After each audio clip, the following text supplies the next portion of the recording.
All right. Good evening, everyone. Uh, it's actually more like dusk here. The sun is setting, just now starting to set here in good old southwest of the United States. And I am glad to be back online. Who dat just pops right up right away and says, "Hi, brother. Good to see everyone." Hello there, brother. Who dat? It's good to see you again. Thank you for stopping in. It has been a most wonderful day. Um, got to spend some time with one of my best friends this morning, or someone that I consider one of my best friends. Basically, one of maybe two people that I've known since I first moved here to Arizona 8 years ago. And I met him on a job site. I was actually hired to do some digging work for him. And that's how we met. And we've been friends ever since, especially when I brought up the subject of crypto one day, which wasn't too long after we met. It was on another job site. And, he asked me what's going on. And I said, well, there's this new cryptocurrency that is being developed by a man named Richard Hart, and it's going to be called Bitcoin Hex. He's like, oh, really? I've been thinking about the whole crypto space for a while, and I just wasn't really sure, like, which way to approach it. So one thing led to another, and he's like, hey, let me know when this Bitcoin Hex thing launches, and I'll give you some money and you can, get me some. And I said, I would love to. So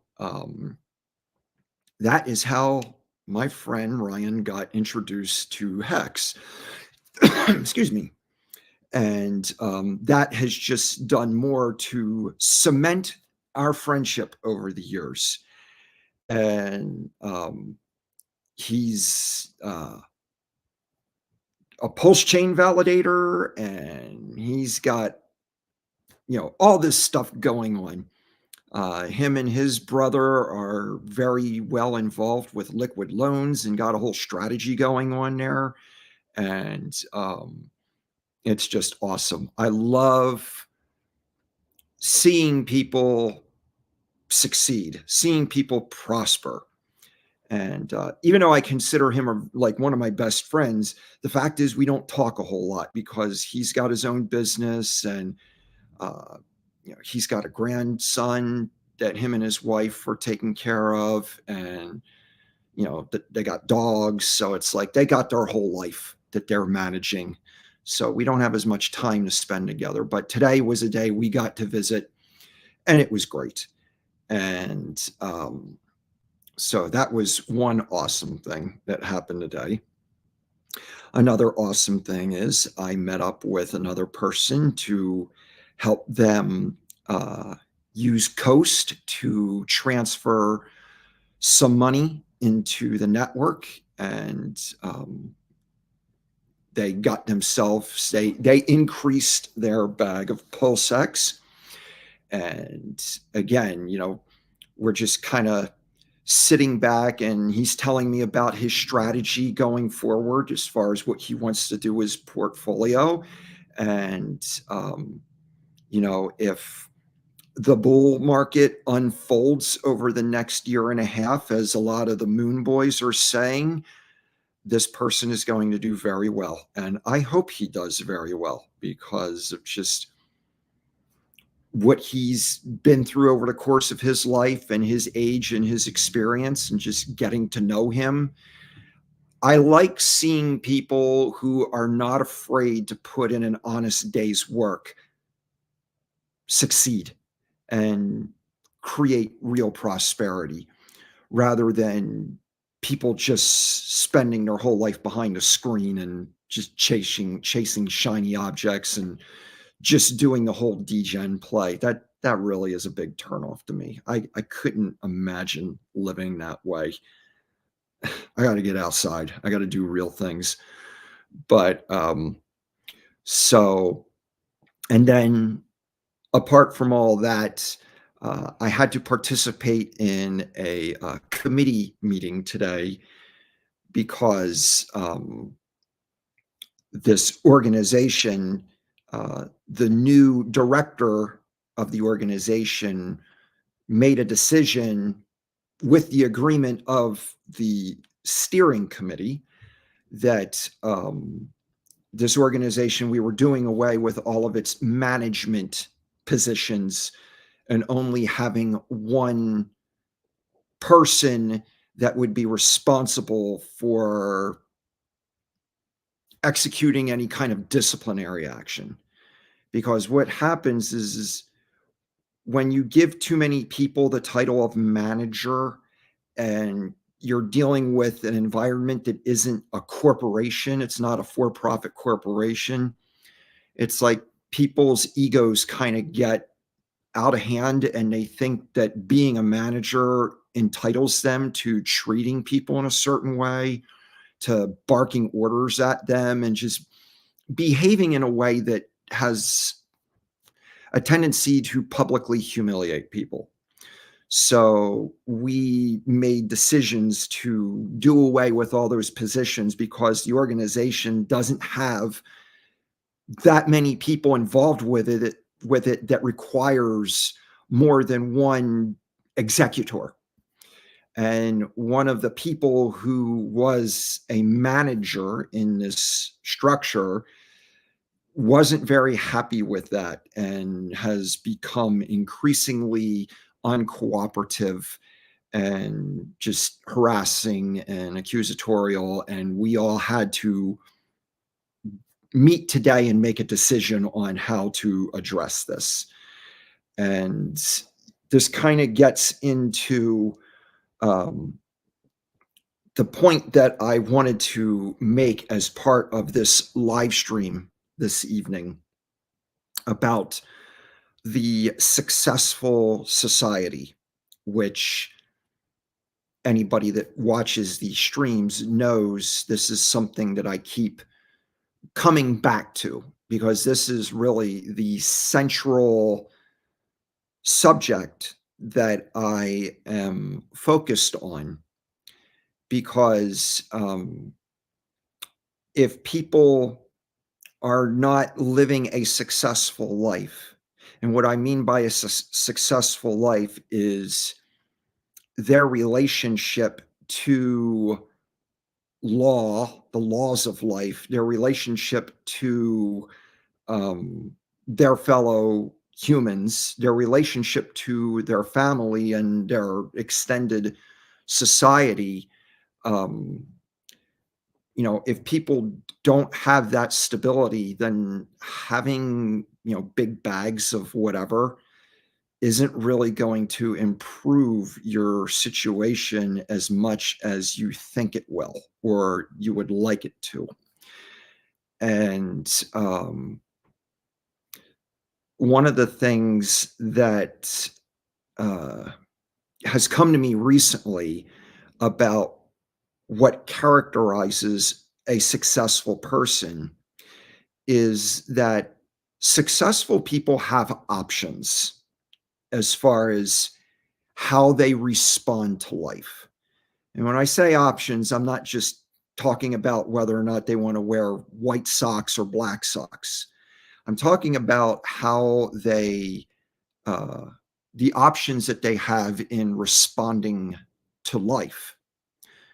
For example, if somebody says something to you and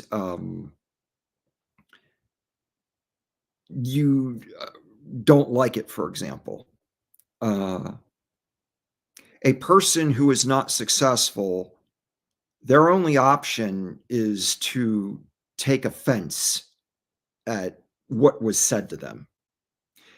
A successful person has options as to how they're going to respond to others. They're free to get offended if they want to, but um, they have the option to respond another way. And um, there was an example of this. I want to stop for a second and just say, hello, Mr. Tintop. Welcome back again. What's up, Hexicans? A lot is up, my friend. Just a lot has been transpiring the last day and a half. And I'm just kind of going through all of that. And I was just talking about in detail, a little more detail about the nature of success, what makes a successful person and a successful society, and the fact that successful people have options is how they're going to relate to life. When people don't have options, their natural response to life is either fear or panic or to get offended, um, because they don't have the power to uh, respond any other way. It's like when you know the truth of the matter, you see the big picture. That is what allows you to respond in a way that people who don't have that uh, are restricted to. And there was a tweet that was posted by somebody yesterday that I don't know this person. I'm not sure exactly how their tweet ended up on my feed, but I want to address it because this kind of goes along with what I am talking about here. And anyway, let me share this because there is some comments that I want to make about it. So let me pull this up. His tweet was by a man that goes by the name of Save Your Sons. And it was retweeted by somebody called Way of the World. And they said it's all going to plan. And they were commenting on this statement about this guy who says this is how to destroy a society. You make art ugly, you make porn free, you make God a joke, you make food poison, you make dads optional, you make politicians rich, you make money worthless, you make buildings oppressive, you make men and women compete, and you make children hate their ancestors. And I responded to this because somebody said it's all going according to plan. And I said, destruction doesn't happen because of what others plan, but due to the consent of its constituents. Stop being a victim. There's a better way. I stream about this regularly. And to give an example, some detail about what I meant by that, it has this list here of how to destroy a society. Okay, make art ugly. Well, people have a choice as to what kind of art they're going to expose themselves to. If that's ever an issue, people are free to make their own art. It's like we're not obligated to go to museums where ugly is being portrayed. It's like we can make our own art, make porn free. Well, the fact that porn is free doesn't mean that you're obligated to watch it. Again, that is a choice. People are choosing whether or not they're going to expose themselves to ugly art or free porn. It doesn't matter how many people are producing this stuff and how readily available it is. People are choosing to participate in it. Make food poison. Okay, if you're that concerned about food being poison, grow your own. That's how people lived for a very long time, is they had to produce their own provision.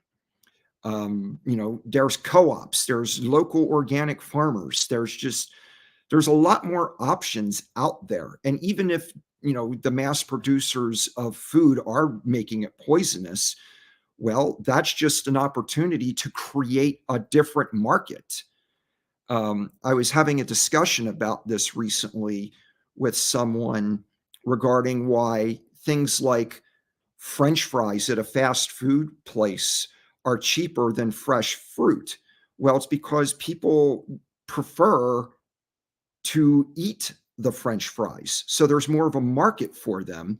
So they're cheaper. If people if there was higher demand for fresh food, natural food, there'd be more of a market, which would mean there would be more competition to get customers, which would lower prices. So again, make dads optional. People, people choose to be the quality of father that they're going to be. If a person fathers a child and then they're not there to support and nurture and train their child, of course they're going to put themselves in a position where they're going to appear to be optional. Again, that's a choice. People are not obligated to make themselves optional. Make politicians rich. How did the politicians get rich? They keep winning elections. They keep running for office over and over again. That's how they become career politicians. If more people were involved in their government, that wouldn't be an issue. If more people ran for office, even at the local level, start there. That's another solution that's easier than it may appear on the surface. Make money worthless. Well, crypto has the potential to solve that, because with Pulse Chain and with our ecosystem, we're in a position where we have the ability to put economic energy into the assets that we find worthy, and we can use that worthiness to create an economy. Make buildings oppressive. Well, I designed my own house, and my designer didn't make my house oppressive. It's like, again, don't be involved with buildings. Don't rent or build buildings whose architecture you don't agree with. Make men and women compete. Well, people choose to compete with one another. The woman was originally meant to be the helper of a man, but a guy needs to become a man. And I don't want to get into that. I'm not going to get into the whole men and women competing. That's too big of a can of worms. I'm not going to get into it. The point being, we don't have to be victims of other people's conspiracies and their plottings. People choose to be victims. And that is a self-created context of life, is basically what it comes down to. Societies get destroyed because people choose to participate in their own destruction. It is really just the bottom line in all of that. I'm almost making myself upset just thinking about it all. Let me go back into chat where I can get some encouragement.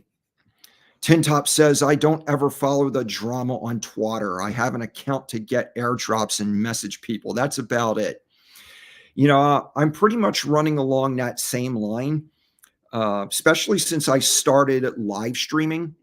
It's like, I know I have something to contribute to life, to the world, that doesn't involve drumming up drama and fueling that fire. I hear about things, different people talking about different things, but I don't know who they're talking about, or I don't know enough about the circumstances because I'm not following along. And I'm not going to ask them for details because I really don't care. But it's like my ignorance to me isn't an encouragement that I'm isolating myself from all of that. And because I'm starting to notice, I'm starting to see people that are, it's like their whole thing is about defending their behavior and defending the behavior of others. And it's like, if you don't engage in questionable behavior, then you don't have to justify it. You can just, if somebody has a question about what you're doing, you can just tell them and leave it at that. Let's see. It is now, Brian. What's up, folks? Brian, welcome to the stream. I don't know if I've recognized you in here before. There was someone I was talking to, I think it was MT Coiner last night, who said, "You've met my best friend," and his name is Brian. So I don't know if that's the same, you're the same Brian that he was talking about. If it is, cool. If not, that's cool too. Welcome to the stream. Let's see. Tintop says, they are following the Marxist manifesto. When you shine light on the darkness, it goes away. Yes. Even though darkness is the antithesis of light, darkness cannot put out light. Light always prevails. Yes, sir. It certainly does. And, no concentration of darkness can put out light, but one little light can make its way in the darkness. Let's see. Gave up TV service like 15 years ago. Same here, man. I stopped watching regular broadcast television in 1995. That includes cable television. I stopped accessing all news altogether in 2012, like all of it. I don't watch it on screen. I don't go to media sources anymore. It's like I've watched a very few select things in the past like 10 years.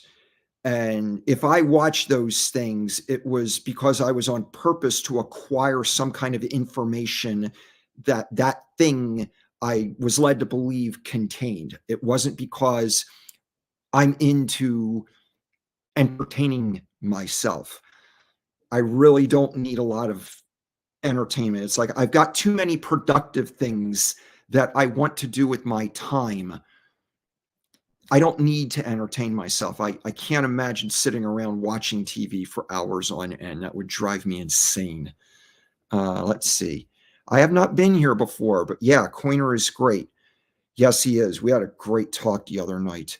It is now also says, you and I met in Vegas at the golf tournament. If I saw your picture of your face, then I would recognize you. But that's cool that we met. I'm glad. I remember being at the golf tournament and just talking to a lot of people there. So that's cool that we met. I'd like to meet you again sometime. That would be great. Let's see. Don't let yourself be divided. It's all about unity, like Alex is doing with his coins. Absolutely. We have more reasons to unite and connect than we do to bicker and be all dramatic. And it's like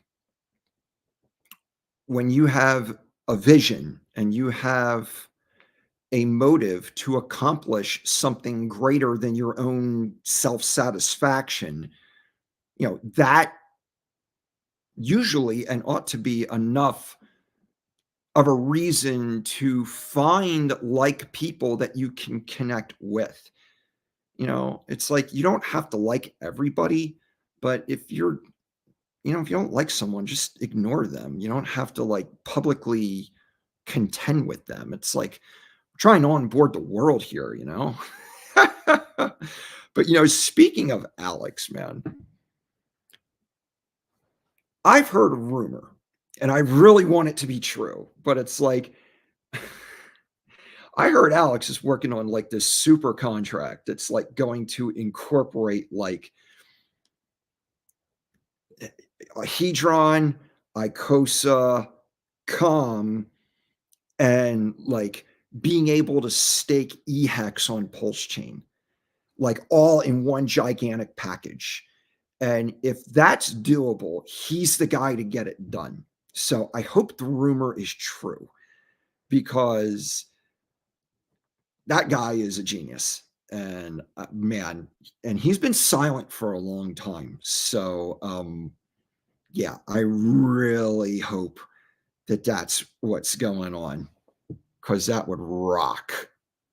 Uh, that was me, not MT Coiner. Okay. Oh, you're okay. You and Brian are friends. Okay, cool. Um, let's see. I used to stream with Jen Hex. I think you were on with us once or twice, maybe. I don't know. Um, yeah. The only stream that I've been on um consistently is the Friday night hangout with RG3. And I did an interview with a guy named Trap Gravity a couple weeks ago, and I recognize the name Gen Hex, but I don't recall being on his personal stream lately. I've Having quality internet has been an issue for me until I got Starlink recently. So I mean, I had a pretty good setup with Verizon about a year and a half ago for about a year. But really, over the past 8 years, my internet has been wishy-washy until recently. So, LOL, like I said, Coiner is great, but this Tin Top guy, I don't know.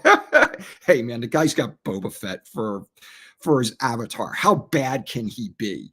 I mean, I was a kid when Boba Fett was an action figure that you had to order through the mail. You had to mail like Kenner Toy Company like 5 proofs of purchase from your Star Wars figures to get the Boba Fett action figure through the mail. So it's like I'm old school Boba Fett. So anybody repping him and his avatar's got to be okay in my book. Just kidding, man. Pintop onboarded me into Hex. Okay. Yeah, I figured.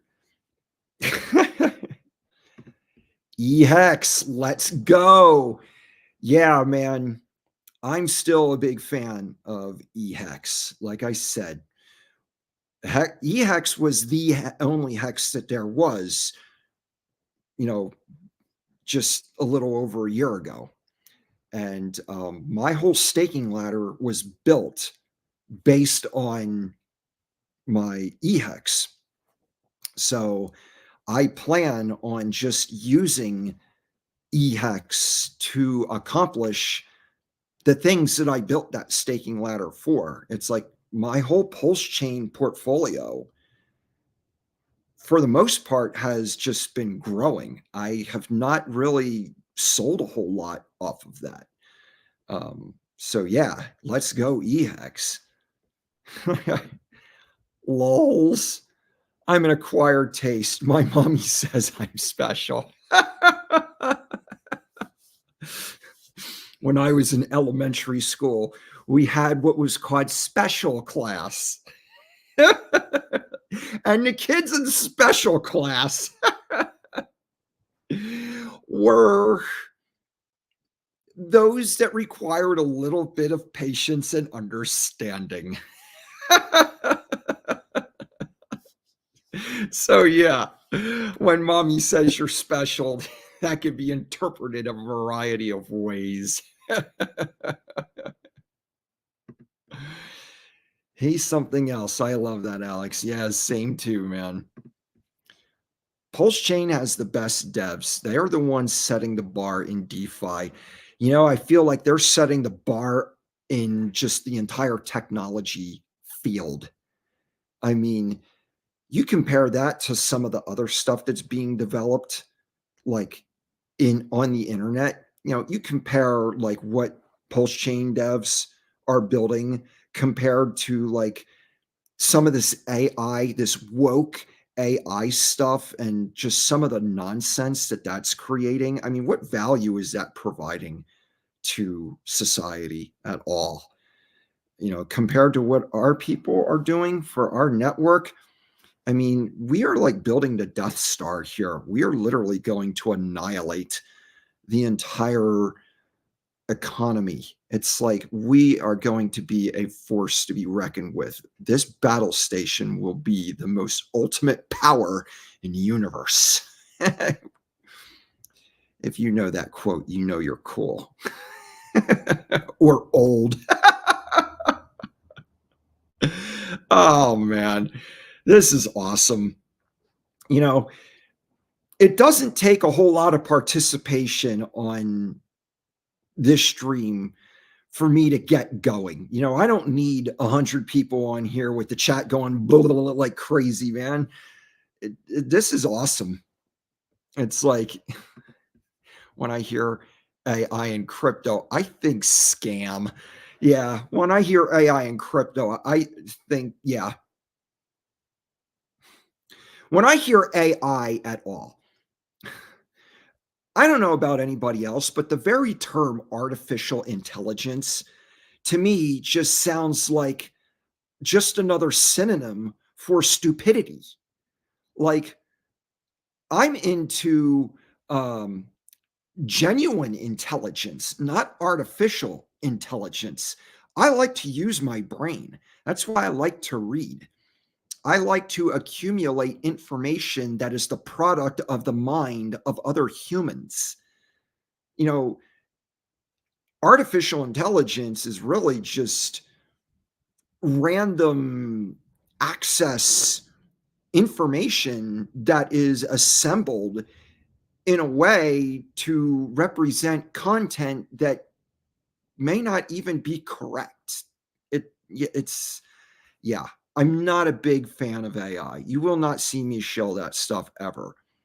It's like we're not going to have AI T-shares anytime soon. So, there's no reason for me to, be a cheerleader for that junk. Are you more heavy into Pulse or Pulse X in the ink pool? I am way, way, way, way more heavy with Pulse X in the ink pool. And that is because that is the only use case that Pulse X has that I'm aware of right now. Pulse can be used, well, it is necessary to use to pay for transactions. And if you want to be a validator, you need Pulse. You need to stake Pulse to be a validator. Now, currently, I'm not a validator, but my best friend is, and he's already told me that if I send him Pulse, he can use that in his validator, because when he got his validator, he has like the option of having like 200 different validators in his, or nodes in his validator. And so I have the option to do that with Pulse rather than put it in the pool. And then there's also Liquid Loans, which I've sent some Pulse into also.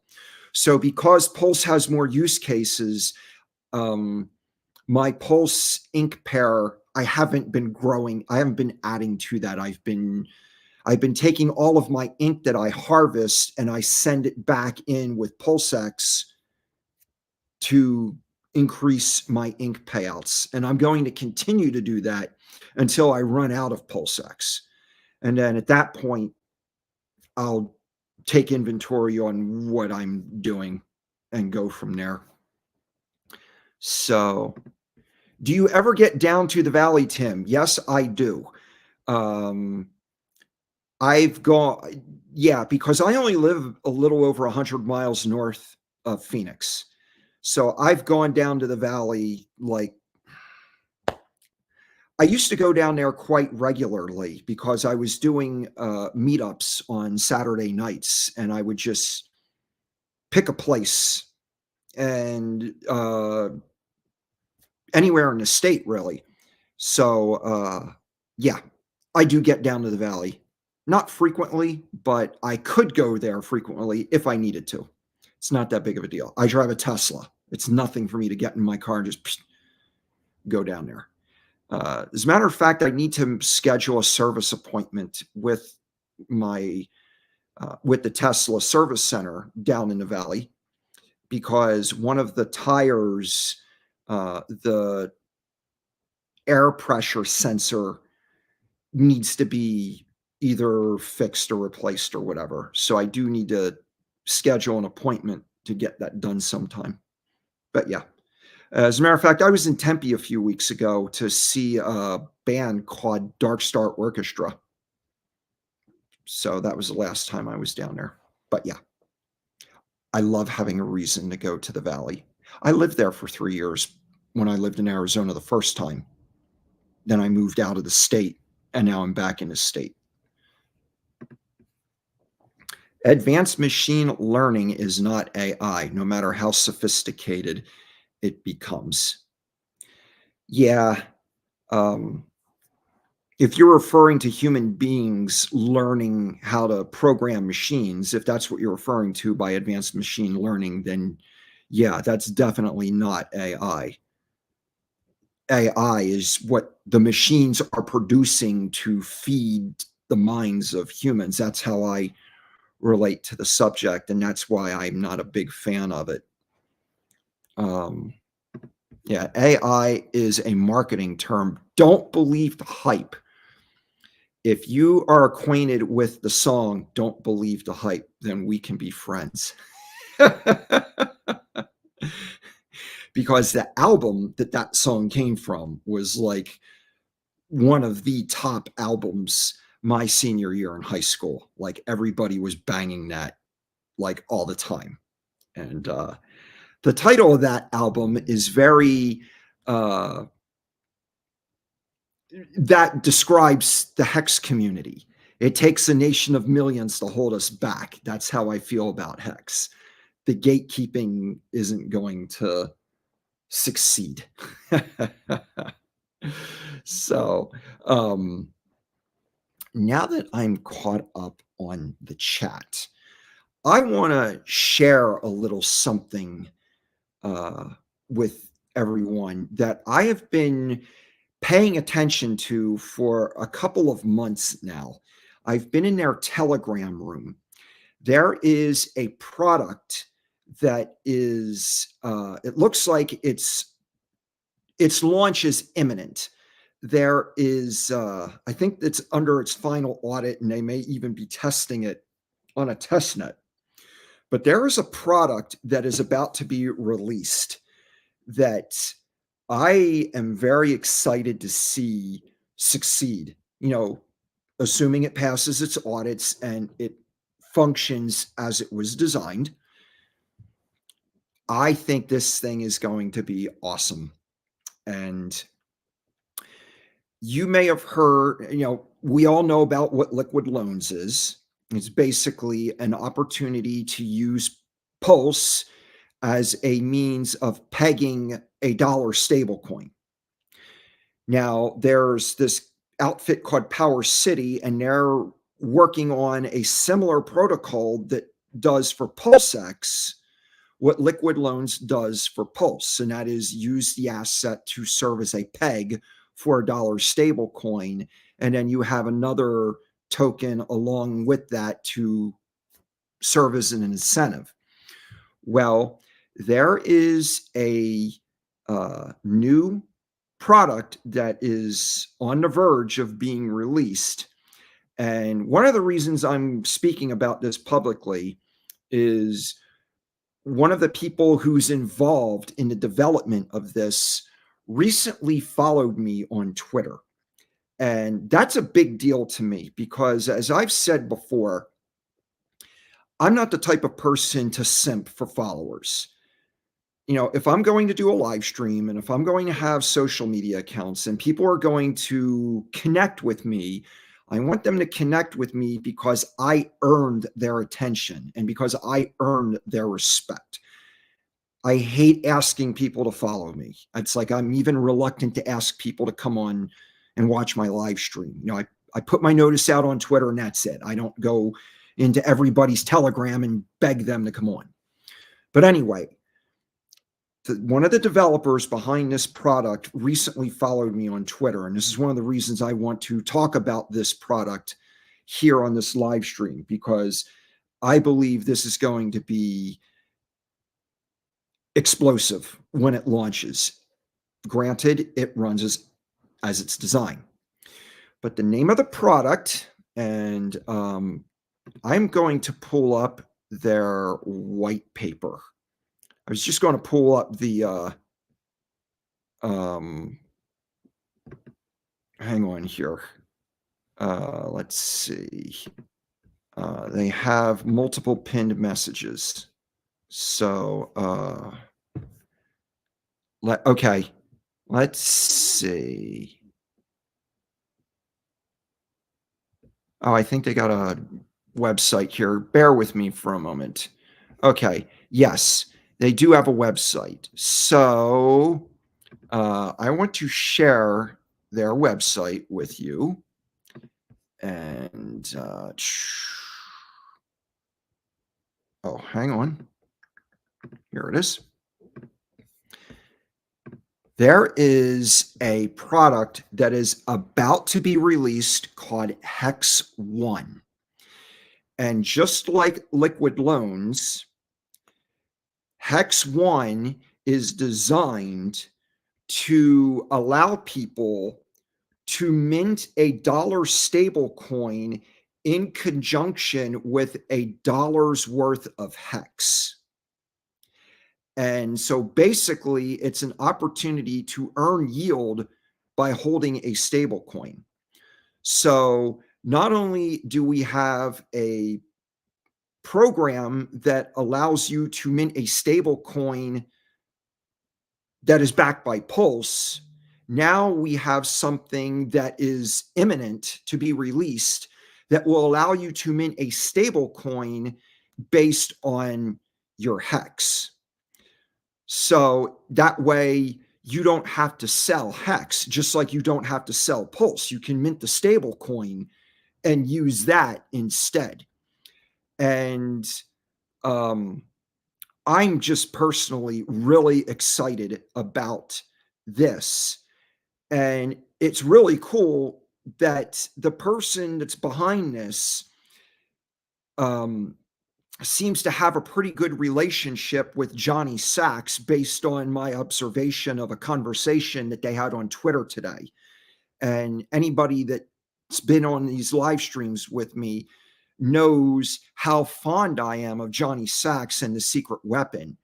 It's like the whole Hex Com fusion and just the critical mass that has the potential of bringing to the Hex ecosystem. I see this product is just another extension of that as far as keeping the value within the Hex contract. Because again, this is another incentive to not sell Hex. This provides you with optionality.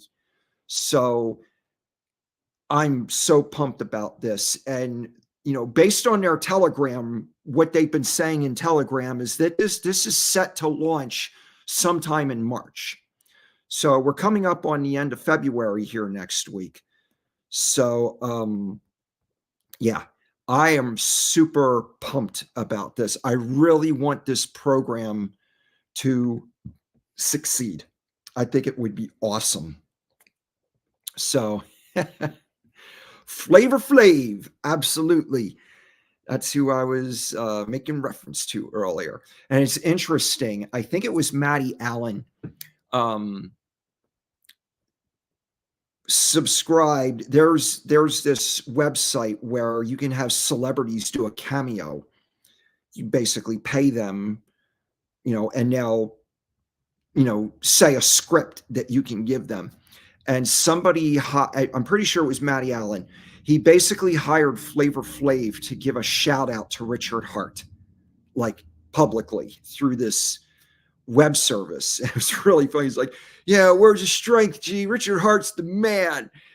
Just things along that line. It was really cool. Gilbert Gottfried, the comedian, was another one. He's like, Hex is better than Bitcoin. As a matter of fact, I have that bookmarked. I put that on as a comment on different people's tweets from time to time. I'm not sure Hex needs a middleman, but at least there's an option over selling your Hex. Yeah, and Hex One isn't necessarily a middleman because it's a smart contract, just like Hex and Liquid Loans. But yeah, it is optionality over selling Hex, and that's predominantly why I'm interested. I'm at least interested in it functioning properly. I want it to work. Until it does work, I can't say anything else about it because I didn't build it. I'm nowhere close to being a dev. Which is kind of sad because I was the person that everybody used to contact for tech support for years and years and years. People couldn't get their laptop to work. They called me. They couldn't figure out how to make an app work on their phone. They called me. So it's like nowadays, it's like, no, I'm like the bottom of the barrel as far as like devs are concerned.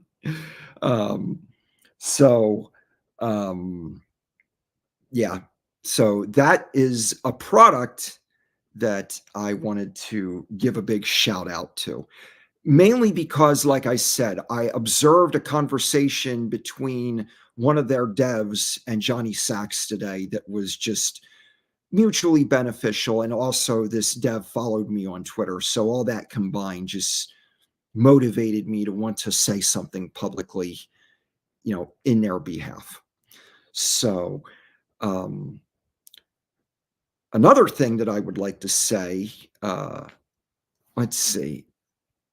What about Ric Flair? Oh, yeah, I believe Ric Flair did a cameo also on behalf of Richard Hart, if I remember correctly. But he's like old. He couldn't do his woo like he used to. He was like, whoa.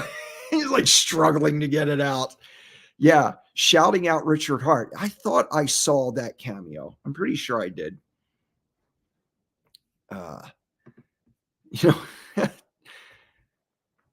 Speaking of like Ric Flair, my dad was like a diehard wrestling.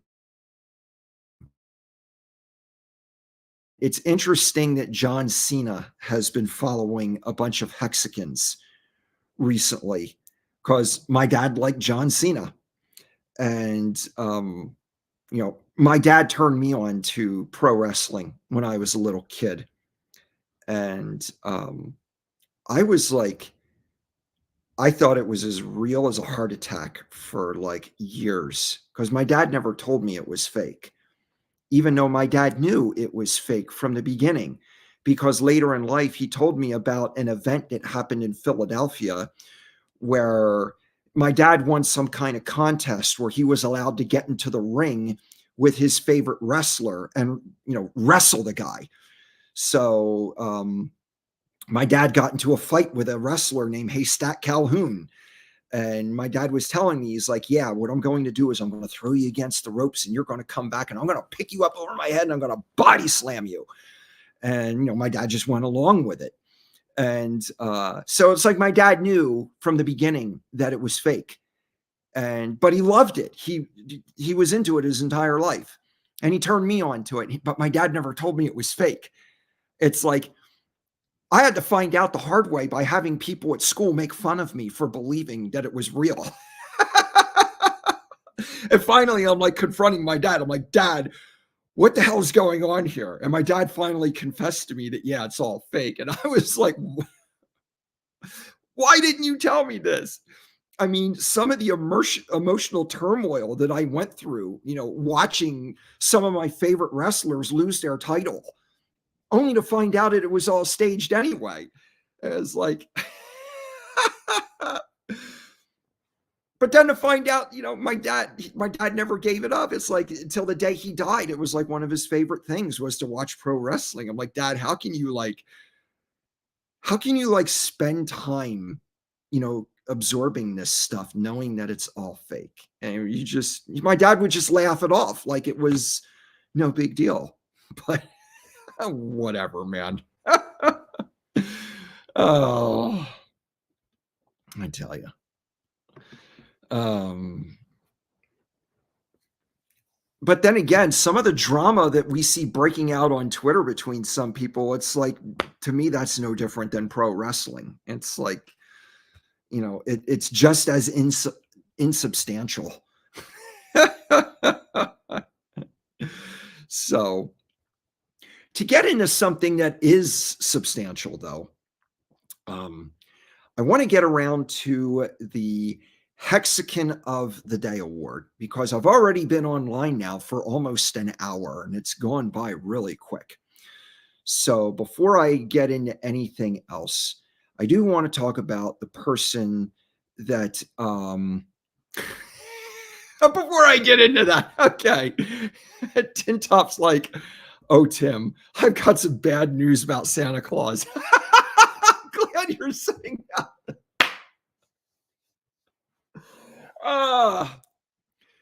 I will admit that was another thing that my parents turned me on to when I was a little kid. And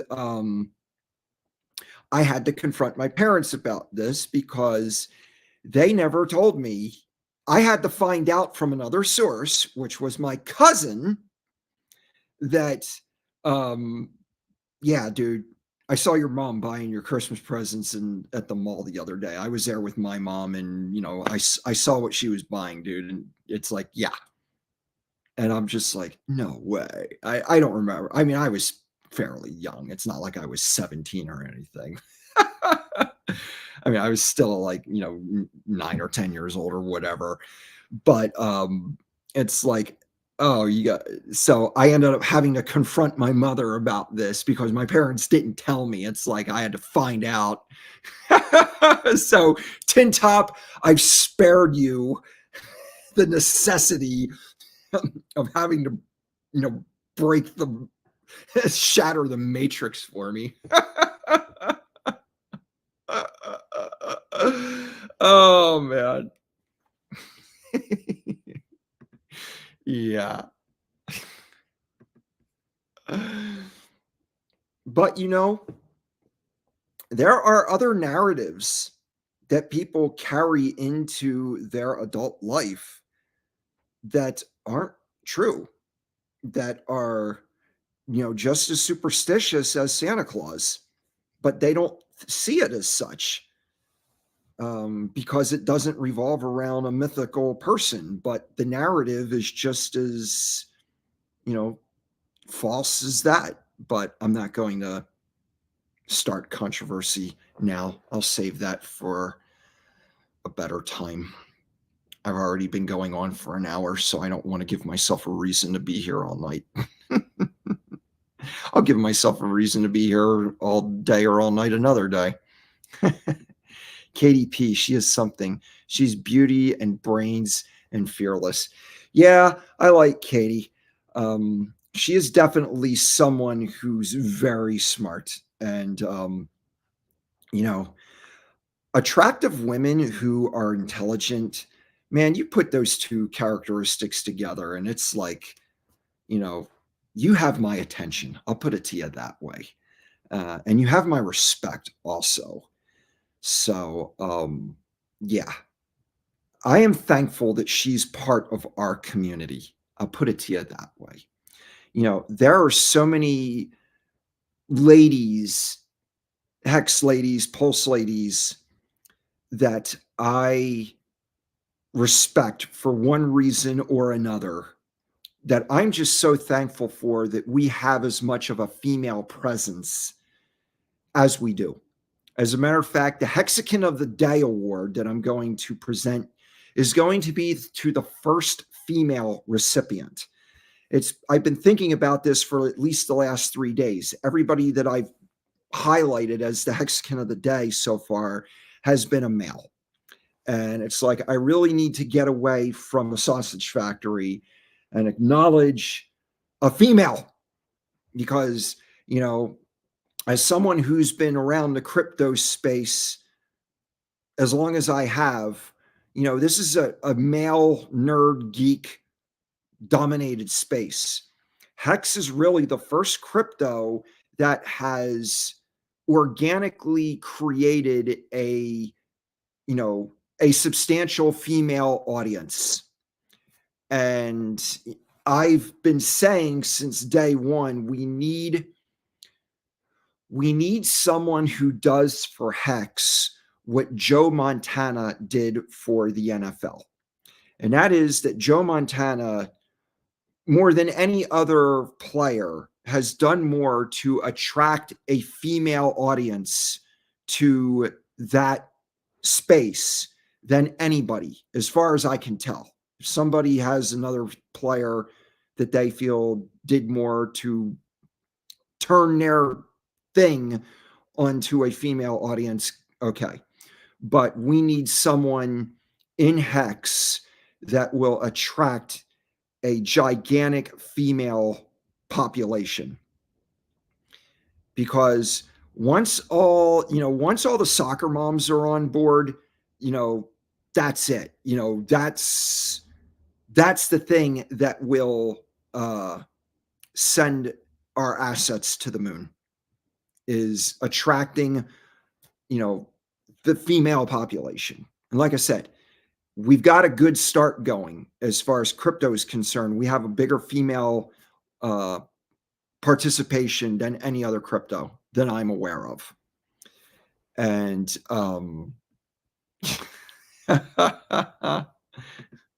who that's like the Tooth Fairy, LOL. Funny. I was never big on the Tooth Fairy. I mean, yeah, I lost a couple of teeth and that wasn't something that stuck. But anyway, getting back to the whole Hexagon of the Day award. Today's Hexagon of the Day is our first female recipient.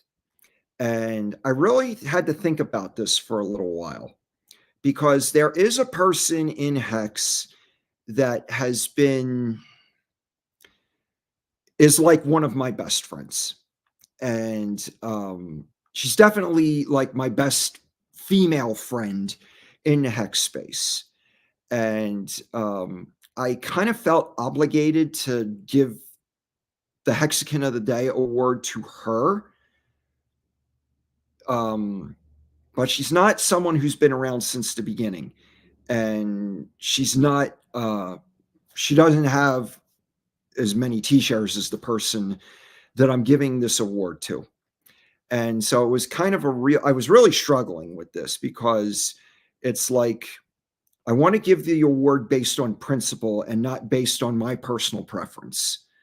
I want to give the award to people whose contributions, their merit is based on their contribution to the space, not based on their personality or my personal relationship to them.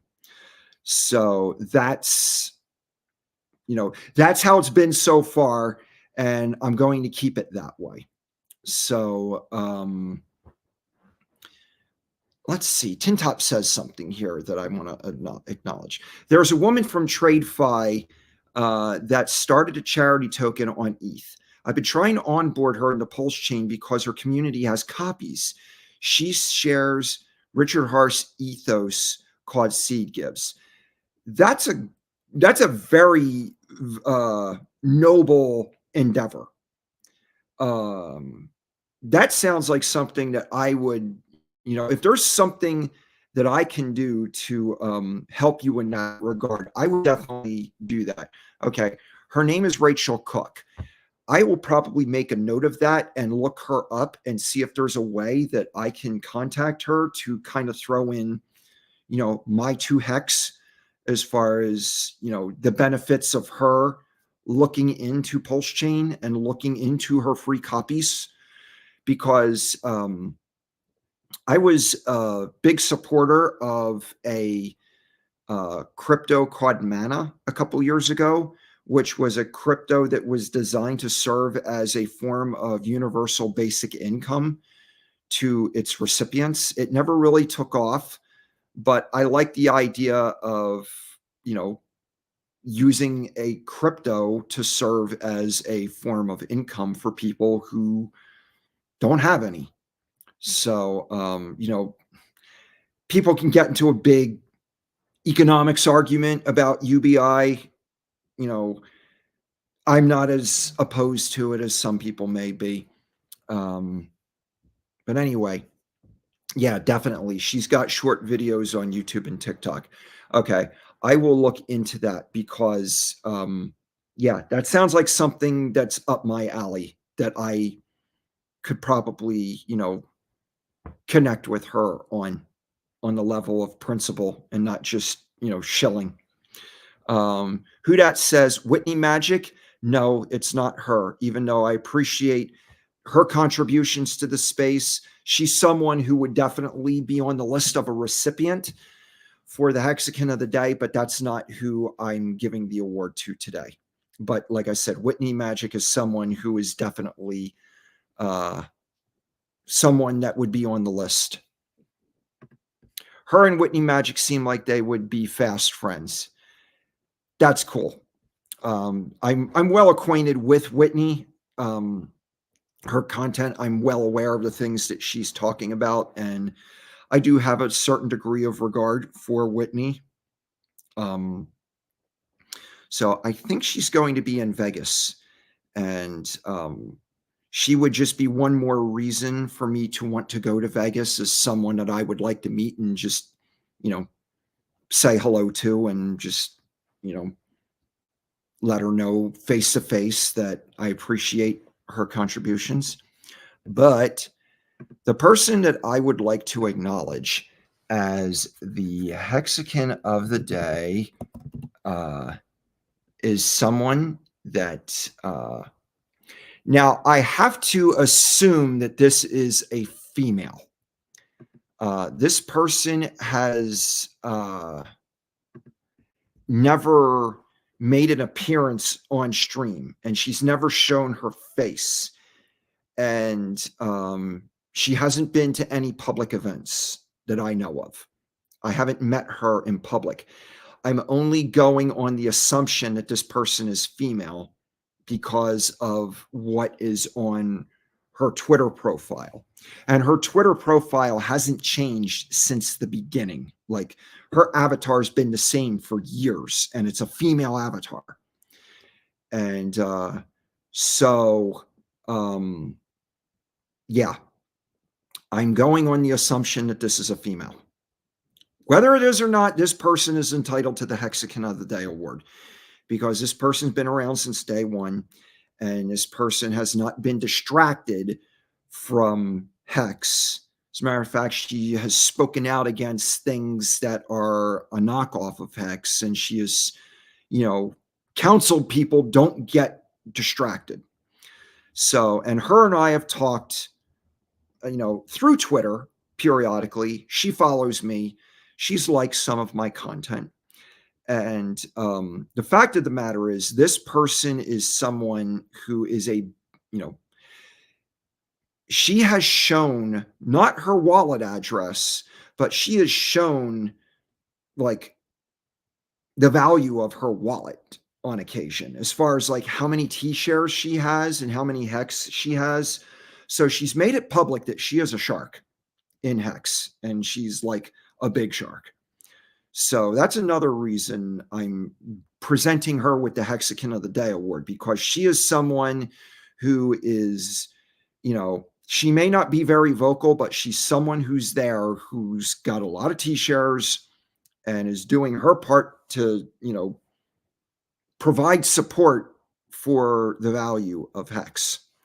So with that, I want to present the Hexagon of the Day award to Miss Tagami Rosecraft, or Tagami Rosecraft.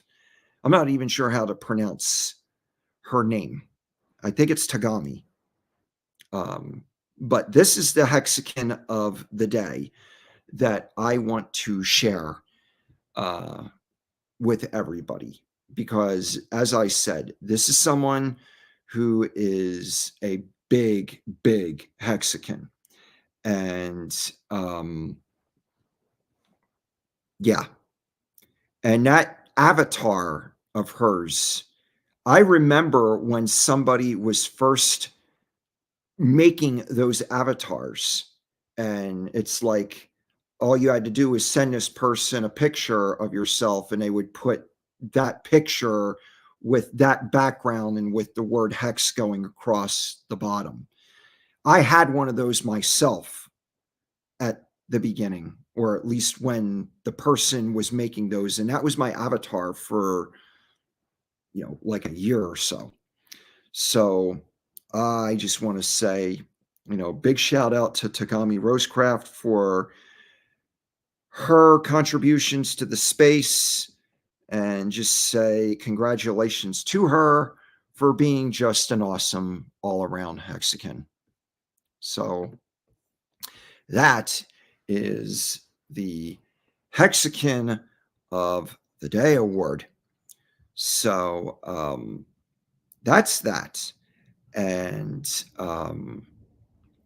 so before getting into anything else, while I've got Twitter, I suppose I can see if there's anything else worth commenting on that has been posted on Twitter that is not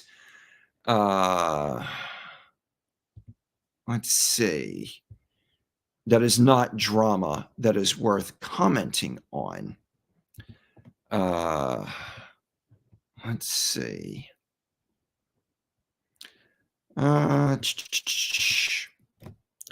There is a write-up that is worth commenting on here, or at least noticing.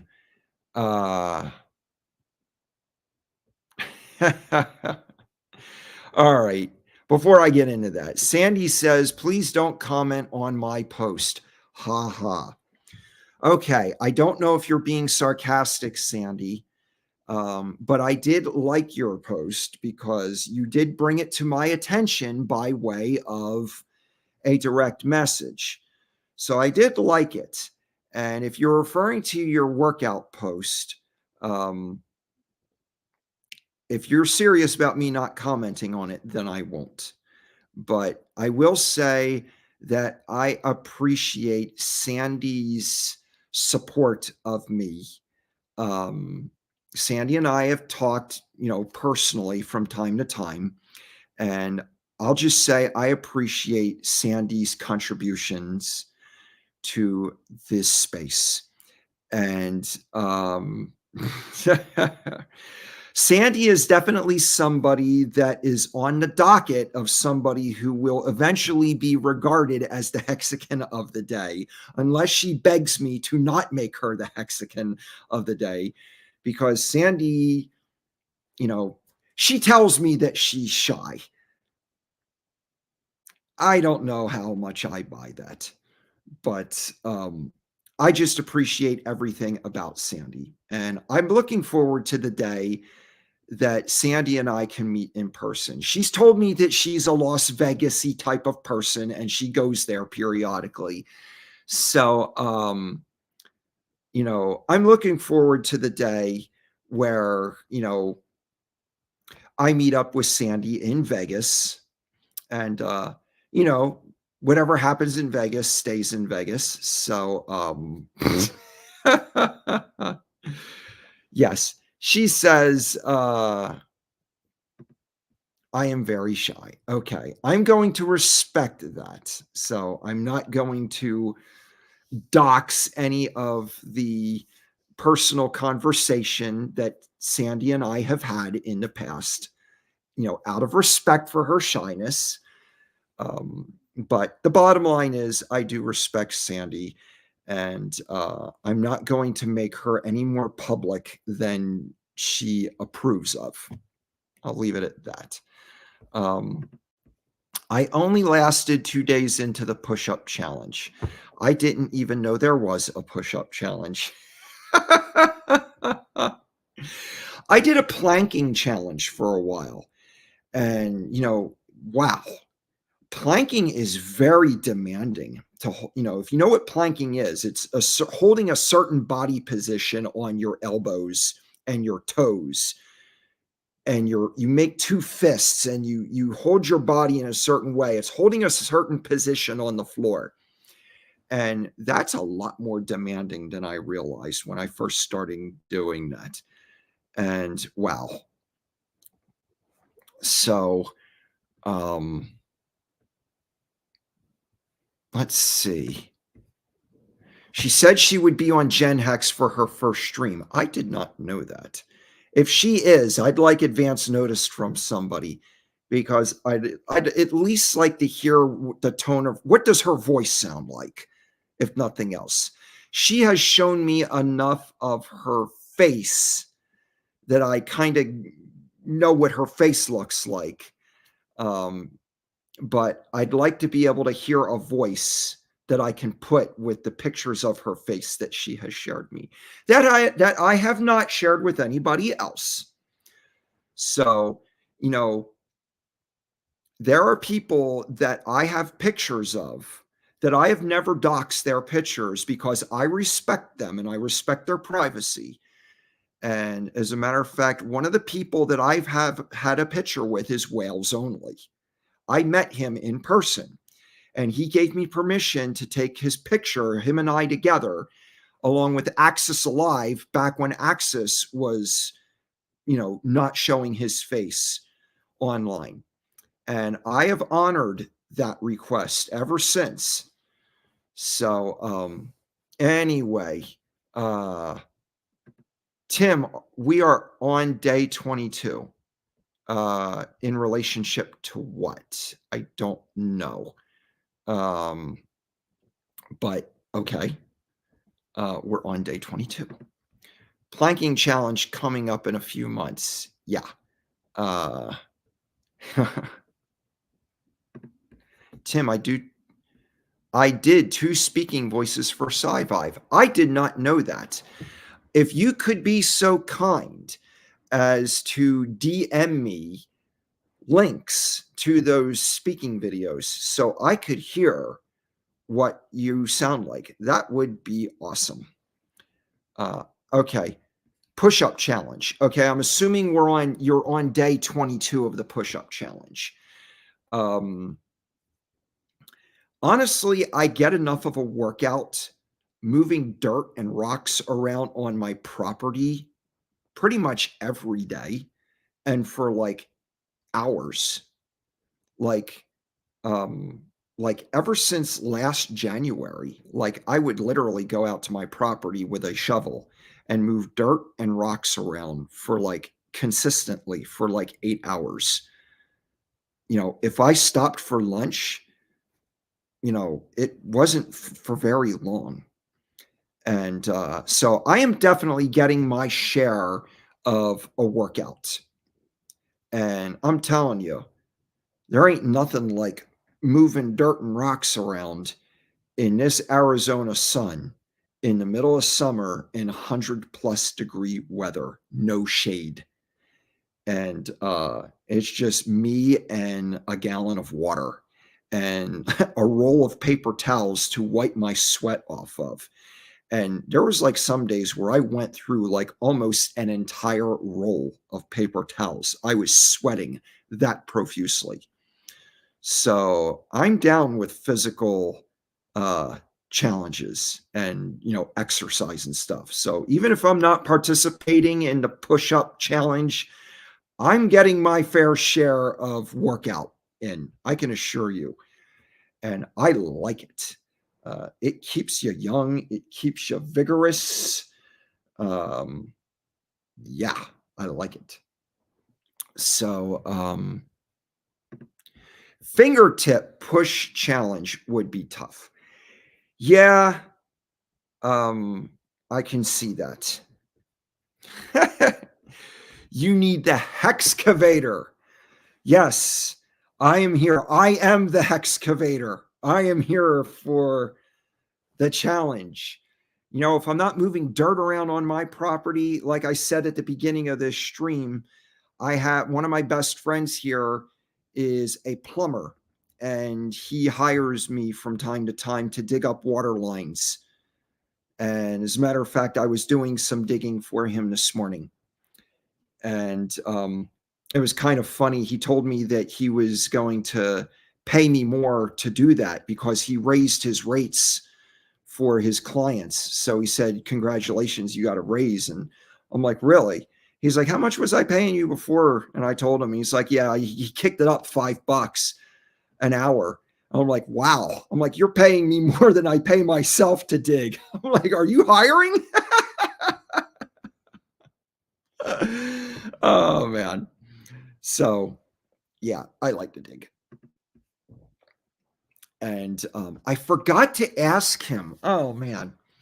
I was going to make his business a highlight because, you know, when I have time for it, I like to point out a business that just to give them free advertising because they have some kind of connection to me personally, or they are a Hexagon, or they've just got some kind of connection to the community. And I have a whole list of local businesses that have contributed to a charity that we are personally benefiting from at the food bank that I volunteer for every Wednesday. And there is a local business that I pulled off the list that I want to share with everybody just to give them free advertising. I mean, I don't know how many people watching this stream are ever going to be in my local area, but in the event that you ever are, or if you know somebody it is, this is why I make reference to these businesses, just, you know, to help out local people. So there is somebody that I want to share here. I don't know if they have a web page. So let me do a Google search on their business. Oh, cool. They do have a website according to this. All right. Woohoo. Um, there is a local business here. They're a food service business. I've eaten at their place several times. The food is awesome. And let me bring these guys up as the business of the day that I would like to highlight. And it's called G's Burgers. Not cheeseburgers, but G, the letter G. G's Burgers. And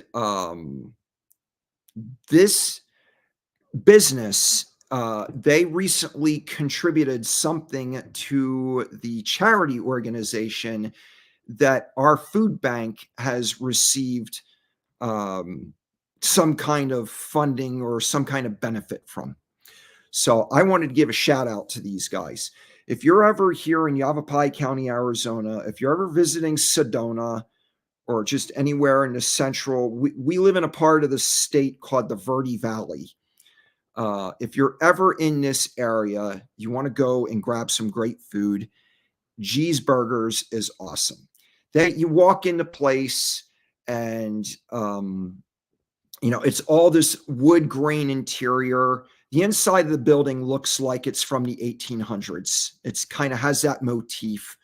You walk in, they have this giant display board with like 30 different burgers that they make, including a plant-based burger, which is what my go-to. But it's like they can give you a plant-based patty on any of the burgers that they make, which, you know, appeals to me very much so.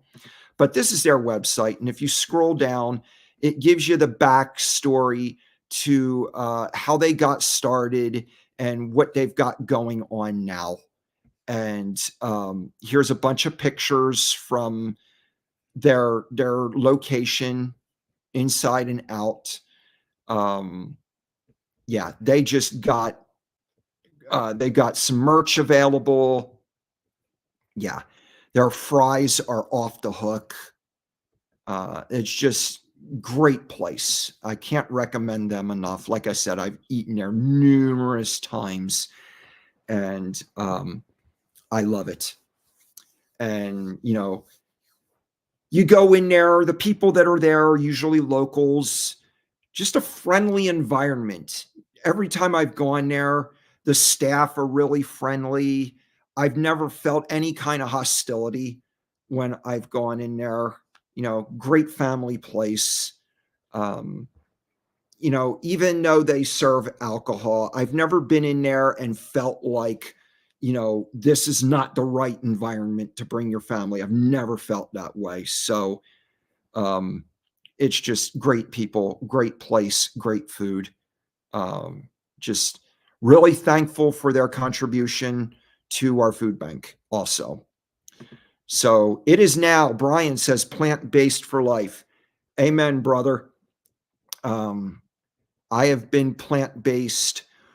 Well, I first went vegetarian in 1999, and then I went full-on vegan in 2005, and I was strictly vegan from like 2005 to 2012. And then since 2012, I would consider myself somebody that is predominantly plant-based. But if I'm out with friends, if I'm at a restaurant, I'll eat pizza, stuff like that. Or if I'm at somebody's house, uh, you know, I don't eat meat, but I'll be a little more opening I'll be a little open to dairy products if I'm out on the town with somebody, or if I'm at somebody's house and I'm their guest. I won't be that strict, but I am predominantly plant-based vegan. Next month will be 10 years vegan. Wow, dude, that is so cool. If we ever meet up somewhere, I want to treat you to a vegan dinner, your choice, your place. I would consider that an honor. So you let me know if it ever works out for you. I can let you know if it is now is your Twitter handle. I can let you know personally when I'm going to be in the Valley next time, and if you're available to meet up anywhere, yeah, dude, I would treat you to a vegan meal of. Oh, cool. I would make the drive to G's Burgers.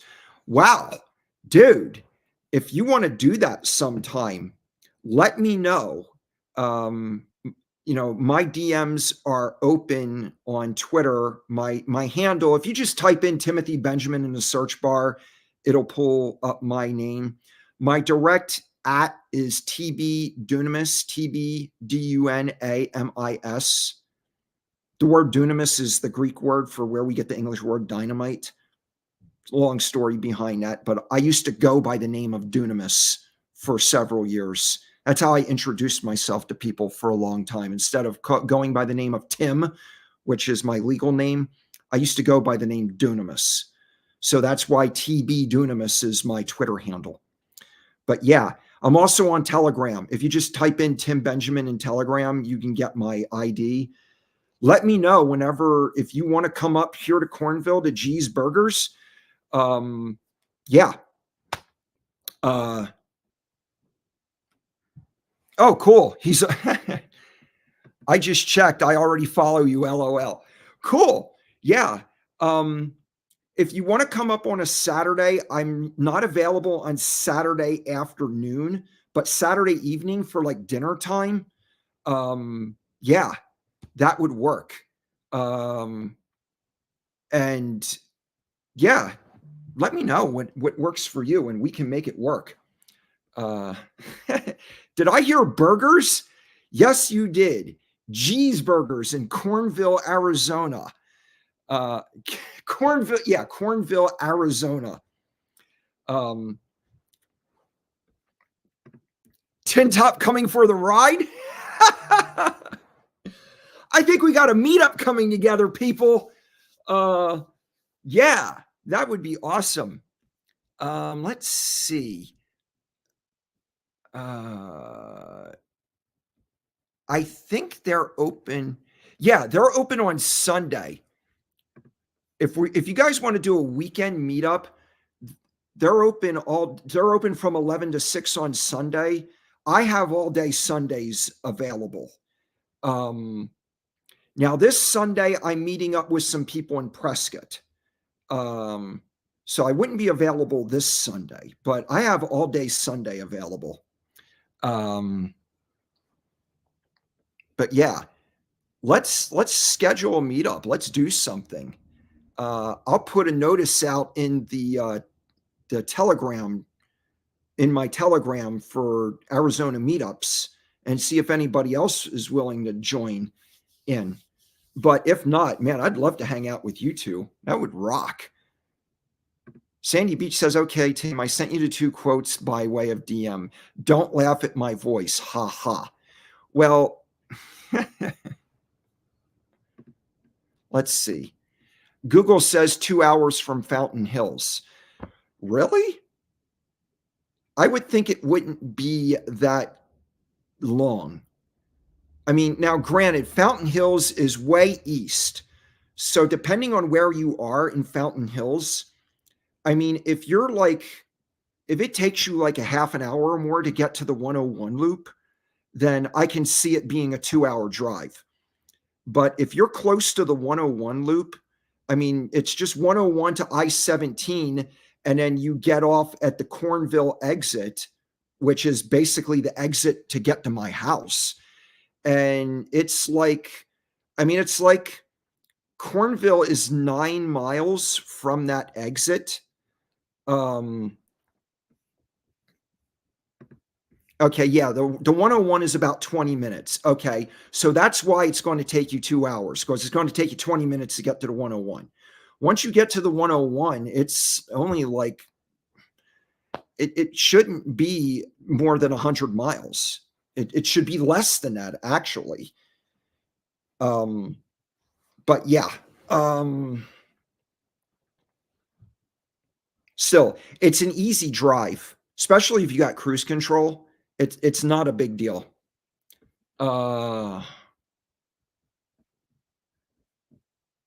Anyway, going back to Sandy, she says, don't laugh at my voice. First of all, Sandy, I come from Pennsylvania. I come from the Philadelphia area, Pennsylvania.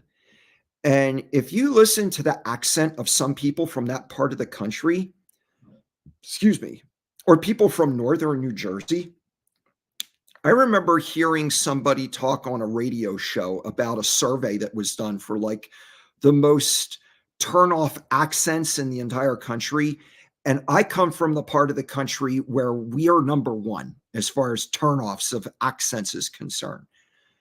You know, I haven't lived in Southeast Pennsylvania for a long time, so I've lost a lot of my accent. But if you ever heard recordings of me as a kid, you would wondering if I'm even speaking English. I mean, I had such this raw, this draw that was like, yeah, I won't laugh at your voice. Now, if your voice cracks, I may have to exercise some patience there. But if your voice cracks, then why would anybody ask you to submit recordings to read a book? Not this month. Let's wait till it's a little warmer in Cornville. Dude, it was like 60 degrees today. But yeah, whenever it works out for you guys, I'm in no hurry. You know, it's whatever works for you guys will work for me. Sandy, do you have a northern accent? Well, she lives in, let's see, she lives in like North Carolina, so she wouldn't have a northern accent unless she's from that area. I'm getting hungry now. Yeah, I am too, actually, now that we're talking about it. I just had lunch at 3:00. And so I have a Midwestern accent. Well, That's actually kind of an appealing accent. This survey I talked about earlier said that the most favorite accent was actually uh, that was like the Houston, Texas type accent, where it's just enough Southern that it's not overly Southern where you can hardly tell if they're speaking English. But anyway, I'll enjoy your audio files one way or another. You don't have to worry. So this is something special all the way here, Alabama. My accent is Floridian with a Southern twang. I'd be curious to hear that. Not complaining. 2 hours is a chip shot. I have driven across country to New York and back so many times. Bro, I got my Tesla in 2021, in like the fall of 2021. And that was my first brand new car. I've put 90,000 miles on that Tesla driving around the country since I got that car. So, and that's just with that car. I had a Geo that my brother gave to me for free because he thought it was on its last legs. It had 50,000 miles on it. I replaced a few belts and hoses and a couple of other little parts. I didn't have to do anything to the engine. And I put 100,000 miles on that Geo that my brother gave me, driving back and forth from New Mexico to Pennsylvania. So, yeah, I hear you, Brian. It's nothing for me to drive for a couple of hours. It's nothing for me to drive all day. I mean, it's not until I have to start renting hotel rooms that I start to consider whether or not a drive is a long drive. So, yeah, you kind of have to get used to that. If you're going to live in the Southwest, you have to get used to driving for multiple hours if you really want to enjoy a lot of the options of life. So, Pennsylvania. Oh, dude. All right, check this out. There is a guy I know. He's deceased now, unfortunately, because he was a really personable guy. And he's from Pennsylvania, like me. And he used to talk about this whole Pennsylvania thing. And that used to drive me crazy because Pennsylvania does not border on the state of Kentucky. And I often wondered, what is this whole thing with Pennsylvania? I mean, granted, the Appalachian Mountains runs through both states. And I'm sure that the lifestyle of people who live in the mountains of Pennsylvania is relatively similar to the people who live in the mountains of Kentucky. So I'm sure there's that connection there. But apart from that, I don't get the whole Pennsylvania thing.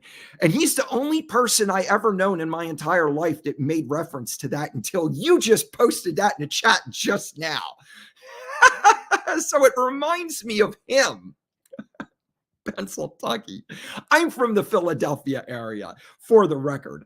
I'm not from the central part of Pennsylvania.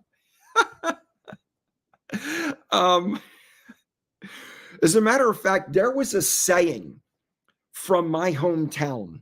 Here, I'm going to pull this. There was a saying from my hometown. It was a warning that people used to say, everything west of Boyertown are Hicks. It's like there's Philadelphia and there's Pittsburgh, and everything else in between is Alabama. That was the statement, that we used to tell each other. And it was kind of like a warning. So,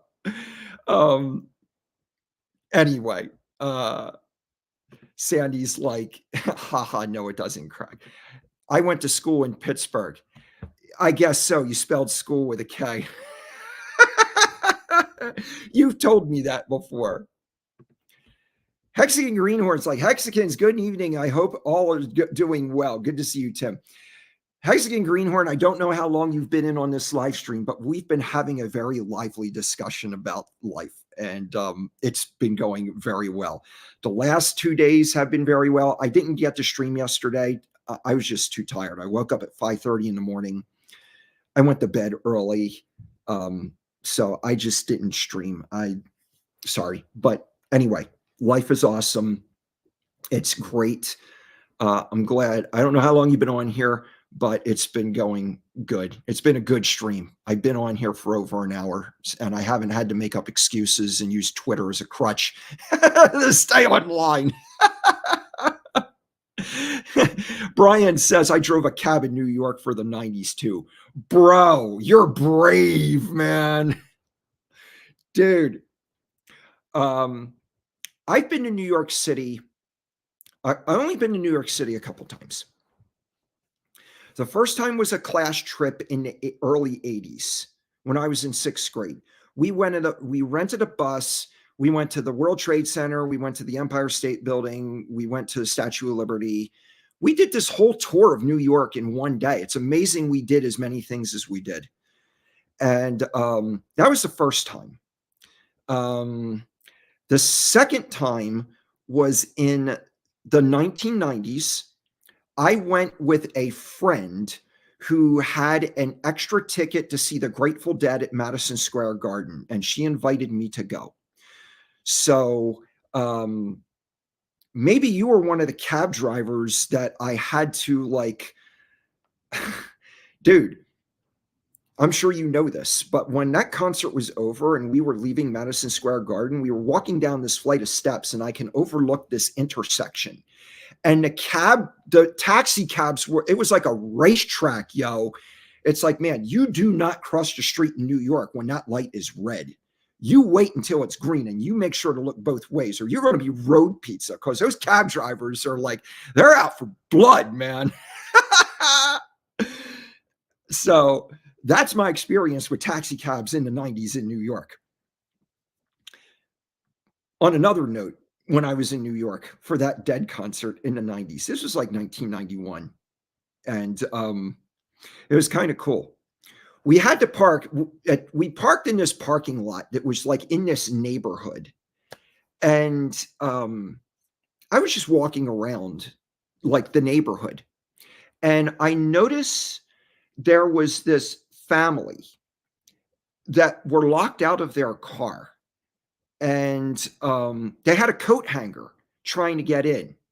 And I learned how to pick locks with a coat hanger because I worked at Toys R Us in the late 80s for 5 years. And every time somebody locked their keys in their car, I had a couple of tools that I got from our warehouse and just working in the building bikes and stuff. I acquired like a coat hanger and another type of wire for picking locks. So I learned how to do this. And so I picked this family's lock on their car and they were like so appreciative. And I'm like, hey, no problem, man. And I just started walking away. I crossed the street to go back to the parking lot where all these hippies were hanging out, partying, waiting for this Dead concert to start. And as I'm walking across the parking lot, the wife of this family comes running up to me and she's got like a handful of crumbled up dollar bills. And she's like, here, I want to give this to you as a thank you. And like everybody's wondering, why is a black woman in a mini skirt giving you money in the middle of New York?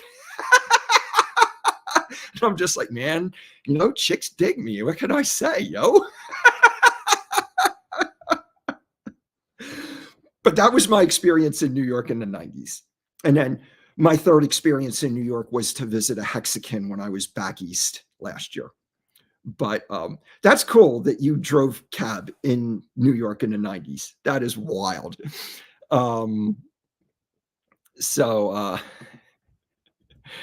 Pennsylvania has the best flannels.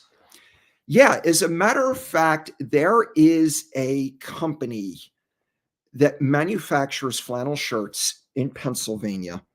It's called Woolrich. I used to own a Woolrich flannel shirt, and they're made in Woolrich, Pennsylvania. and that's like the most famous flannel shirt producer that I know of. At least I remember seeing advertisements for their shirts in like Rolling Stone magazine when I was younger. And I was a big flannel shirt person growing up. As a matter of fact, I may have like, I don't know if they're from Pennsylvania, but I've got a couple of flannel shirts in my closet.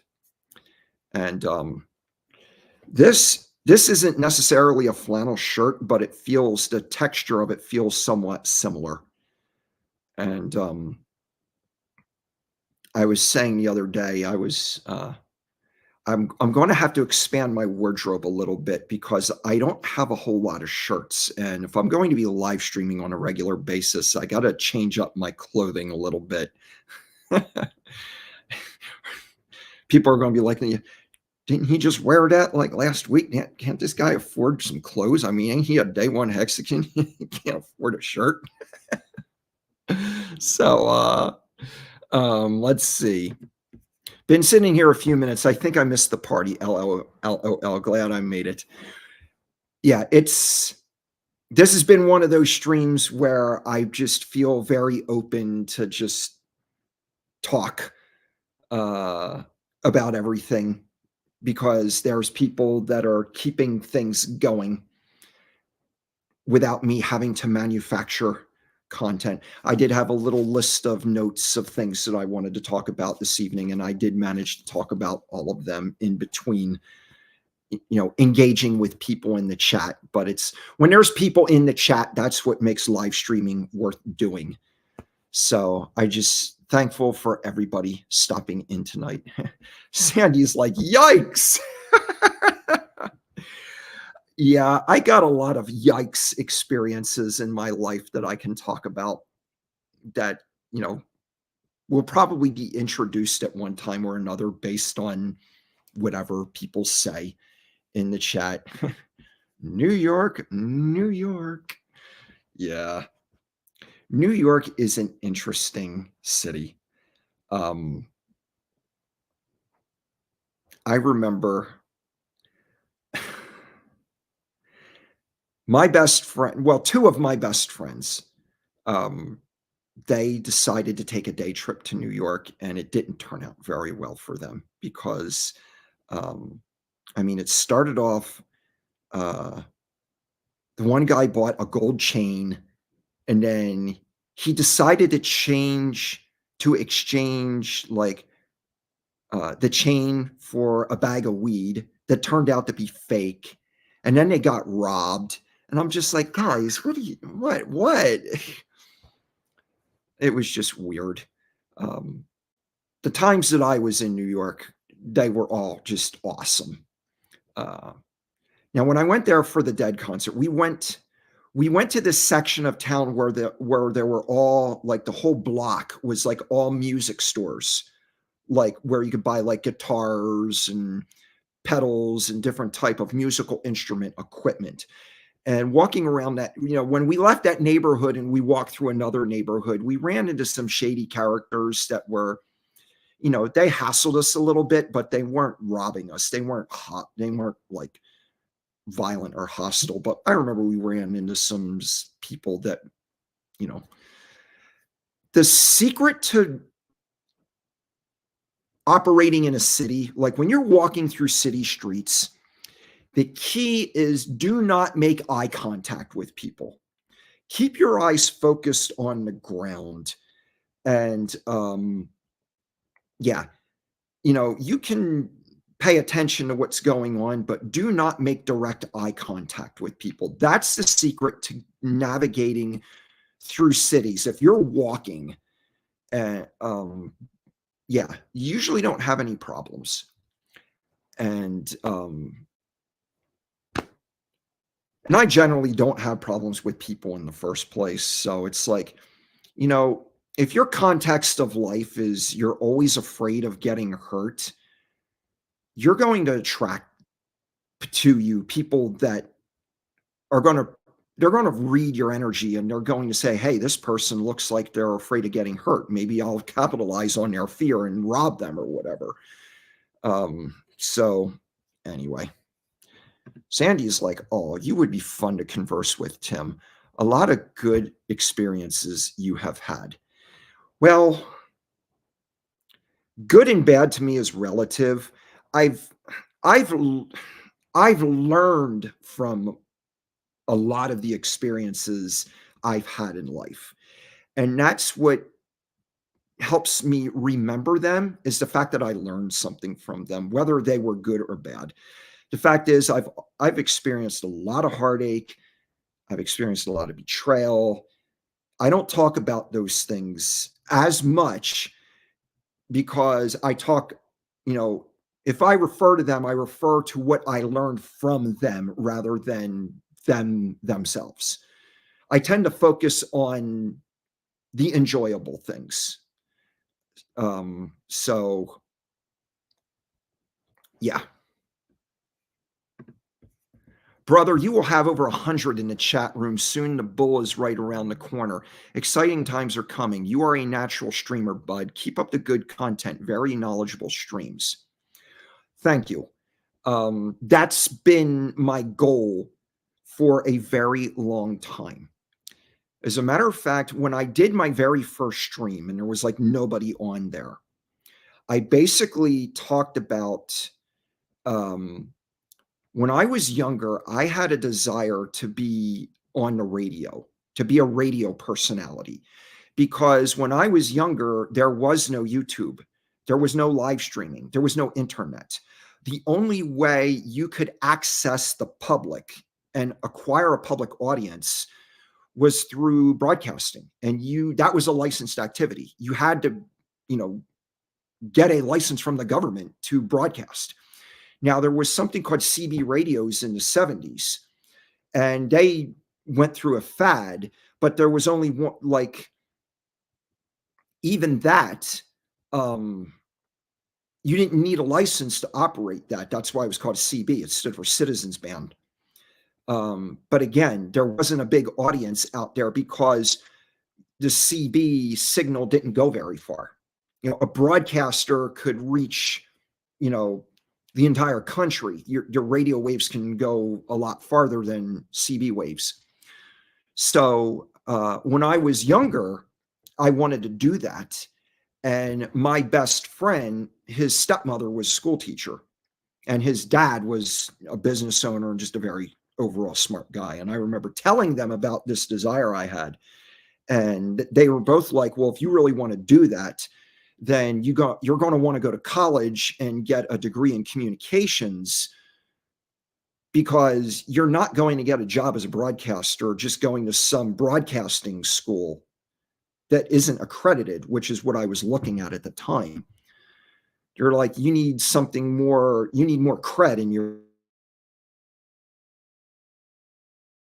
not doing that. I actually gave that up in order to move to Arizona the first time back in 1992. So it's like this desire to access the public has been with me since I was a teenager. What has happened to me along the way is the need for knowledge. Just as I got older and started experiencing different things, certain things that caused me to experience feelings that I didn't interpret very well, drove in me the need for knowledge. So I've spent a lot of my life learning about a lot of different topics. And now I have decades of experience and knowledge that I can share with people. So I feel like everything has come together for me to be a content creator and a content provider. So thank you for your compliment about me being a natural streamer. It has taken, it's like I've had a lifetime of training to arrive here. So this is my way of giving back. You know, I want to give back so that people out there can possibly, you know, if they do, you know, receive from whatever I share, they can capitalize on that. And, you know, if they don't capitalize, crypto wise, capitalize character wise, capitalize on a way that helps, people become more effective at communication, more effective at cultivating relationships, anything that I can do to benefit others. That's why I'm doing this. I'm not doing this to get an audience for myself. If I'm meant to have an audience, I'll get one. That's why I don't go out of my way to ask people to, participate. So, who dat? 100%. He is not even marketing his channel. I don't think Richard Hart did a whole lot to market his channel at the beginning either. I learned about Richard Hart through somebody else on Twitter who just said, hey, this guy, Richard, is pretty smart. Y'all ought to listen to him. So I clicked on the link, and next thing you know, that's how I met Richard Hart. And, as far as I know, when Richard would start his live streams, he'd already be live and he'd be like, okay, I guess I'm going to set out a Twitter link now. And, that's pretty much how he got going too. So I'm kind of following along that same path. It's like, I want to earn viewers. I don't want to beg for them. So let's see. Danny Boy is here. Danny Boy's got one of them OG avatars. Excuse me. He's got one of them OG avatars like Tagami has that I highlighted earlier with the Hexagon of the Day award. Danny, welcome in. Obviously, you've been in the hex space for a long time. So I know you've been here before. So welcome back. Thanks for stopping in. Are you in the Hex Token Discord? Can get your subs up in there, I bet. Just saying. I used to be in the Hex Discord at the very beginning. Eventually, I left. I just couldn't keep up with it. And so I just left the group, and I just didn't feel that I needed to be in there to acquire knowledge. I suppose it would be prudent for me to go back in there. But yeah, that's an idea. I may do that in the future. I'm in other Telegram groups. Oh, wait a minute. Discord is different. I was thinking of Telegram. I do have a Discord account. I don't use it very often. As a matter of fact, they just sent me an email telling me I have to update my username or they're going to reassign me another one. So I only have 24 hours in a day, so I don't, it's not that I avoid things. I have to be selective with my time because, like I said, I spend between sleeping, working on my property, doing my own stream, other things other commitments that I have, I have to be a little more selective with my time, which means we need our bags to pump so I can hire more people to build my house faster. Because then once my house is built, then I'll have all the time in the world. I won't have to work on my property anymore. Actually, the big goal right now is just to get the foundation work done so I can park my motorhome there. And once I get a temporary housing permit to park my motorhome on my property, then I may take some time off of the construction project just to travel for a while, because that would be an opportunity for me to break away. So depending on what the market looks like and my finances look like at that time, I may take a month or two off of the building project to just travel and enjoy life. It is now says, please like, subscribe, hit the bell button. Now, if other people want to advertise my channel, I don't care.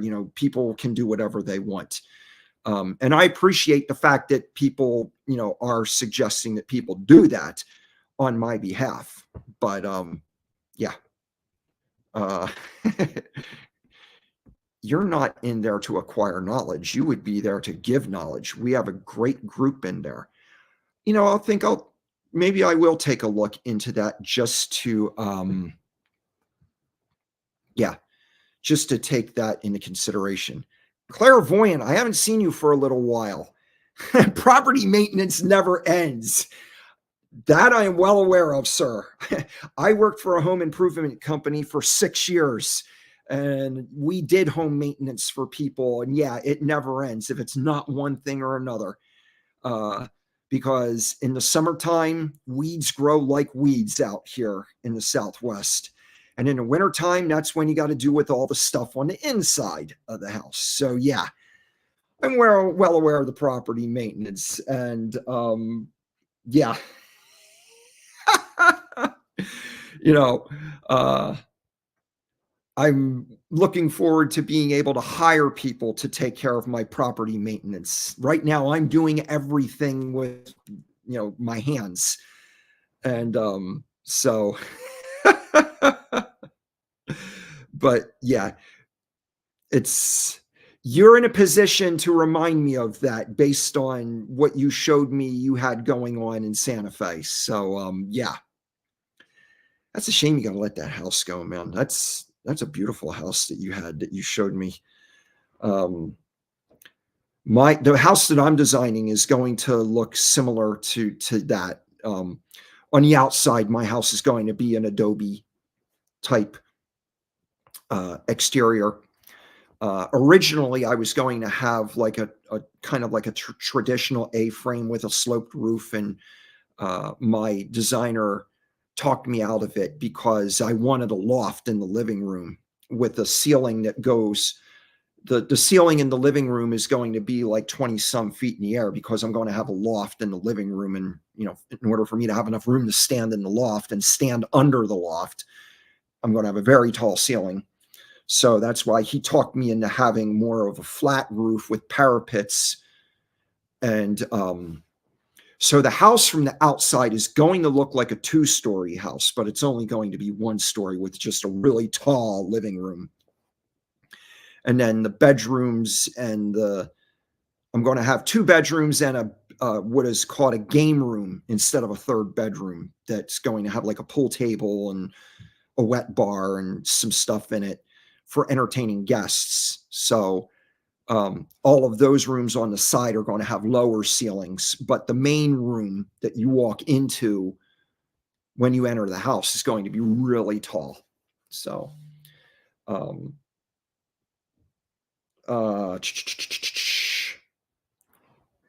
anyway, so yeah, Hexagon Greenhorn says sweet. Anyway, Brian, to let you know, I'm getting your DMs. I will answer them in DM after this stream is over. But anyway, so I don't feel like calling this stream quits just yet, even though I've been on for 2 hours. But if you'll indulge me, I'm losing my voice, so I'm going to have to take a swig of water.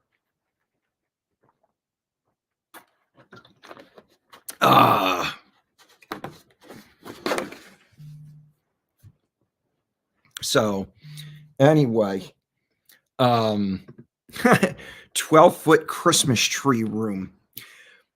Technically, yes. The room will be tall enough, but I'm going to have a fireplace in the living room. So I'm not sure how a Christmas tree would fit in there, because the way it's going to be designed, when you walk in the main entrance, the loft will be right over your head, right over the entrance door, and there'll be a spiral staircase to the right that you use to access the loft. And then once you walk from under the loft into the main part of the living room, there's going to be like the doors into the game room to your right, and then at the far end on the right wall will be the entrance into the master bedroom. And then in between those 2 doors is going to be, that whole wall is going to be bookshelves, like literally the whole wall. And And then on the other side, on the other wall, when you walk in, there's going to be the access to the guest bedroom, the guest bathroom, the utility room, the laundry. And then the other half of that wall is going to be open on the left side, and that will be the kitchen area. And then through the kitchen, you would access the garage. So, my design intention was what I call big and simple. Because originally, when I bought the property from my uncle, I was just going to put a modular home on there and then have an extra garage in the back corner of the property. And I found out you can't really. I wanted to build a garage first and then park the motorhome and then just bring in a modular home. And the county's like, you can't do that. You bought property in a residential area, so you have to build a residence first before you do anything else, whether it's a modular home or whatever. You have to do the residence part first. You need all the permits to do that. And then you need a separate set of permits if you're going to have a separate building like a garage. And so I'm like, oh. So I talked to a home designer that somebody referred me to. And he came out to the property and he was telling me you don't have as much room on your property as you think you do because you have something called easements for utilities that you can't build right up against the property line. You need to come back so many feet from each edge and build within that confine. So he's like, you only have like so many square feet to build on in the first place. And I'm like, oh. So his suggestion was, after telling him my backstory about how I got this property and stuff, he's like, bro, stop skimping. Build the house of your dreams. You've never owned a home before. Get what you want. Stop settling for what you can get and go for what you really want. And I'm like, okay. He's like, just tell me what you want and I'll tell you what it's going to involve and what it's going to look like and what you're going to need. So I'm like, okay. I went home and I took a scrap piece of paper and I just drew some some rectangles and I handed it to him. And I'm like, I want this to be a bedroom, this to be a bedroom. I want a game room. I want a loft with a spiral staircase and I want a fireplace. There's going to be a fireplace in the master bedroom, a fireplace in the living room, and there's going to be a fireplace upstairs in the loft. And he was like, he did his version of a rough drawing, a design. And he said, this is what it would look like. And I was like in love, like what he did. It's like he read my mind. And it's like he knew exactly what I wanted. And he's like, this is what it would look like. And he's like, this is how much it's going to cost for me to draw you up a set of plans that would get you a building permit and all of everything that you need, because he's a professional architect. And he's like, this is how much it's going to cost for you to have a full set of plans to get all the permits you need. And this is how much it's probably going to cost to build the house. And I'm like, let's do it. I'm like, go ahead and draw up the plans. And I just took it one step at a time. I paid off the property. I paid off the plans.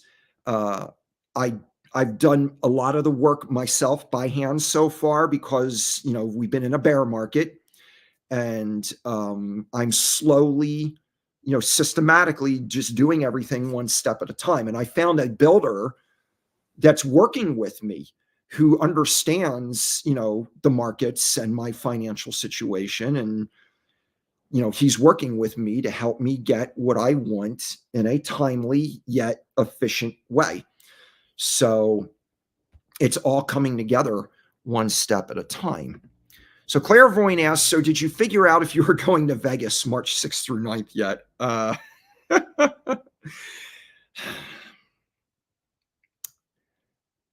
Not really. I mean, RG3 personally contacted me and asked me if I was going. And I told him I want to. I didn't make any arrangements yet. What I'm probably going to do is just book a hotel for like one night. I'll probably just drive up on, because see, I have a commitment Wednesday morning. I'm pretty sure the 6th is a Wednesday. 6, 7, 8, 9. Wednesday, Thursday, Friday, Saturday. So yeah, what I'll probably do is I'll probably just get a hotel room like Wednesday and Thursday night, drive up Wednesday, get there Wednesday night, spend the day Thursday, and then come right back. I'm not even sure if I'm going to buy a ticket to the event. I might just go there and just let people know that I'm there and just hang out with people. I just don't really feel like, I mean, why buy a 4-day ticket if I'm not going to be there 4 days?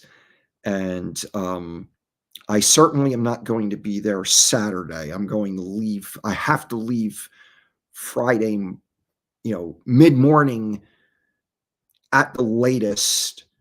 So if I go, it's going to be rather low key.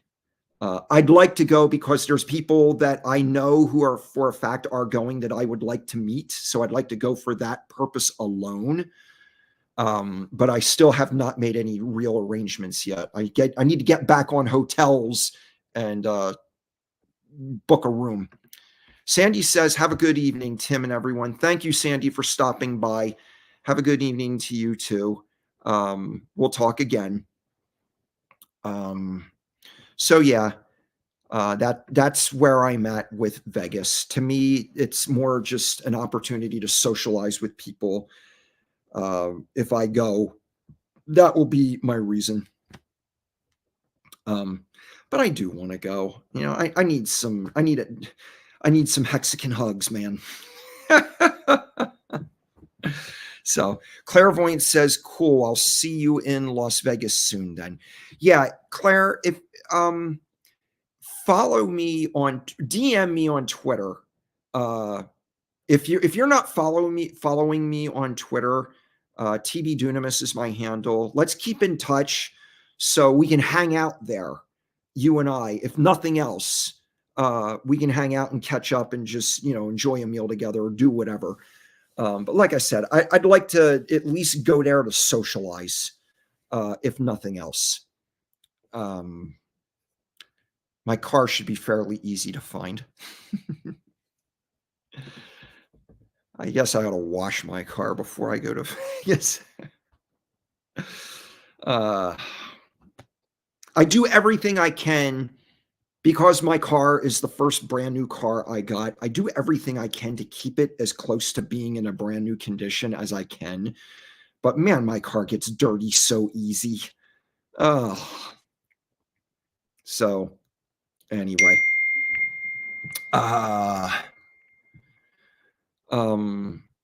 So yeah, wow, I went over 2 hours again tonight. Woohoo! You guys rule. So, let's see. I was going to share a tweet earlier that I've got pulled up here that I was going to just use as a form of talking point. I guess I'll get into that since I'm caught up on the chat. But I was reading through this earlier today. Let's see. Let me pull up my screen here. This is a post that Axis Live put up today. And Axis is another person that I've met him on a couple of occasions, and he is just a great guy to hang out with. He is just so chill and so laid back. And yeah, I mean, I remember I hung out with Axis and a couple other people in a hot tub at a ski lot. No, it wasn't a ski lodge. It was a rental that was like on a resort property, just really awesome house. And it was me, him, and a bunch of other people. We live streamed with Richard the next day, but we were hanging out in a hot tub. It was freezing cold outside and snowing. And man, we just had the greatest time. He is just an awesome dude to hang out with. He kind of reminds me of one of my brothers. But anyway, he put out a really awesome tweet today talking about the whole eHex, Bank X guys and their sell wall today. And he's comparing it to an event in the history of Bitcoin about a decade ago where somebody trapped the price for a long time. And I'm not going to read through the entire tweet. It's pretty substantial, but I love his analysis here. And the fact that he, was able to find this because I don't think he's been in crypto that long. So the fact that he was able to find this information and put it together in a tweet to show everybody the correlation between the situation with eHex and the BankX guy compared to what Bitcoin was dealing with in the past with somebody who had a giant sell wall up. Just a great post. And, if you haven't read it, I would most definitely recommend it. Like I said, Axis is such a great guy. This is why going to meetup events like the Pulse Chain Tour, even if you, can't afford to stay there for the whole time or you can't afford it, whatever, it's worth it to go there just to meet people face to face. It I know a lot of times, when people fight with each other online and cause drama, I realize it's just people trolling each other because when you meet people in person, it's kind of like, you know, that kind of sibling rivalry kind of comes out online, and the people that are involved in it know that they're not being that spiteful to each other in reality. But, people who don't know the relationship that these people actually have, they don't see that side to it. So that's why it's almost like part of your investment in crypto to take the time and spend the money to go meet people, even if it's like meeting people in your local area. There's a Telegram group that's been started recently by a guy named Will Stevenson that is like, it's a whole series of Telegram groups for people to connect with one another. Like there's one for every state in America where people who are in the same state, they can just connect with each other in that Telegram group and through that way meet up. But it's like, this is where, we help to really build the momentum that will bring back, the all-time highs that we're all wanting for. And man, the chat is like going crazy all of a sudden.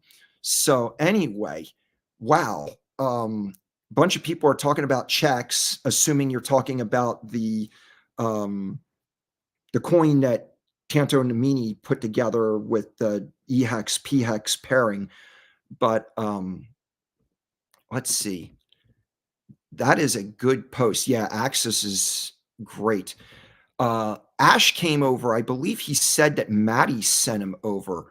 So yeah, here's another person. Maddie sent us. Oh, wow. Oh, this is great. I'm going to have to contact Maddie and thank him for sending people over. Maddie Allen, I'm telling you, I really can't say enough about how much I appreciate Maddie Allen. I remember when Maddie first came into the space and like he hit the ground running from day one. I mean, this guy just went all out doing everything that he possibly could to promote Hex. I mean, I can make a catalog of the things that this man has done. He put together the first meetup, and this was during the lockdown. And the fact that he was able to make the arrangements that he did, and the things that he's done to bring people together is like so noteworthy. when he had the conference, the second conference, the first official conference in 2022, I remember I got there early and was helping the KSB people, putting together the swag bags and all the documentations and the tickets and stuff for the meals. And it was just so awesome, to hang out with Matty and spend personal time with him. And also, you know, at Daytona, at the Daytona 500 that Motley put together, Matty invited me to spend personal time with him along with like a couple other people at his Airbnb that he rented there in Daytona. And, we just brainstormed and talked about all kinds of things. And it's like, Matty has been like a brother, a friend, he's just, I can't say enough about the guy. It's wow. It's like he's definitely someone that it's like I can hardly wait to see what our lives are going to be like as our 15-year stakes come to maturity. Um man. Uh and the thing that I actually respect the most about Matty, totally apart from all the stuff that he's done for Hex, Matty had some differences with somebody at one time that he was expressing publicly. And when he recognized that he was in the wrong, he publicly apologized to that person for his behavior and what he was saying. And see, that's the kind of integrity that creates successful societies.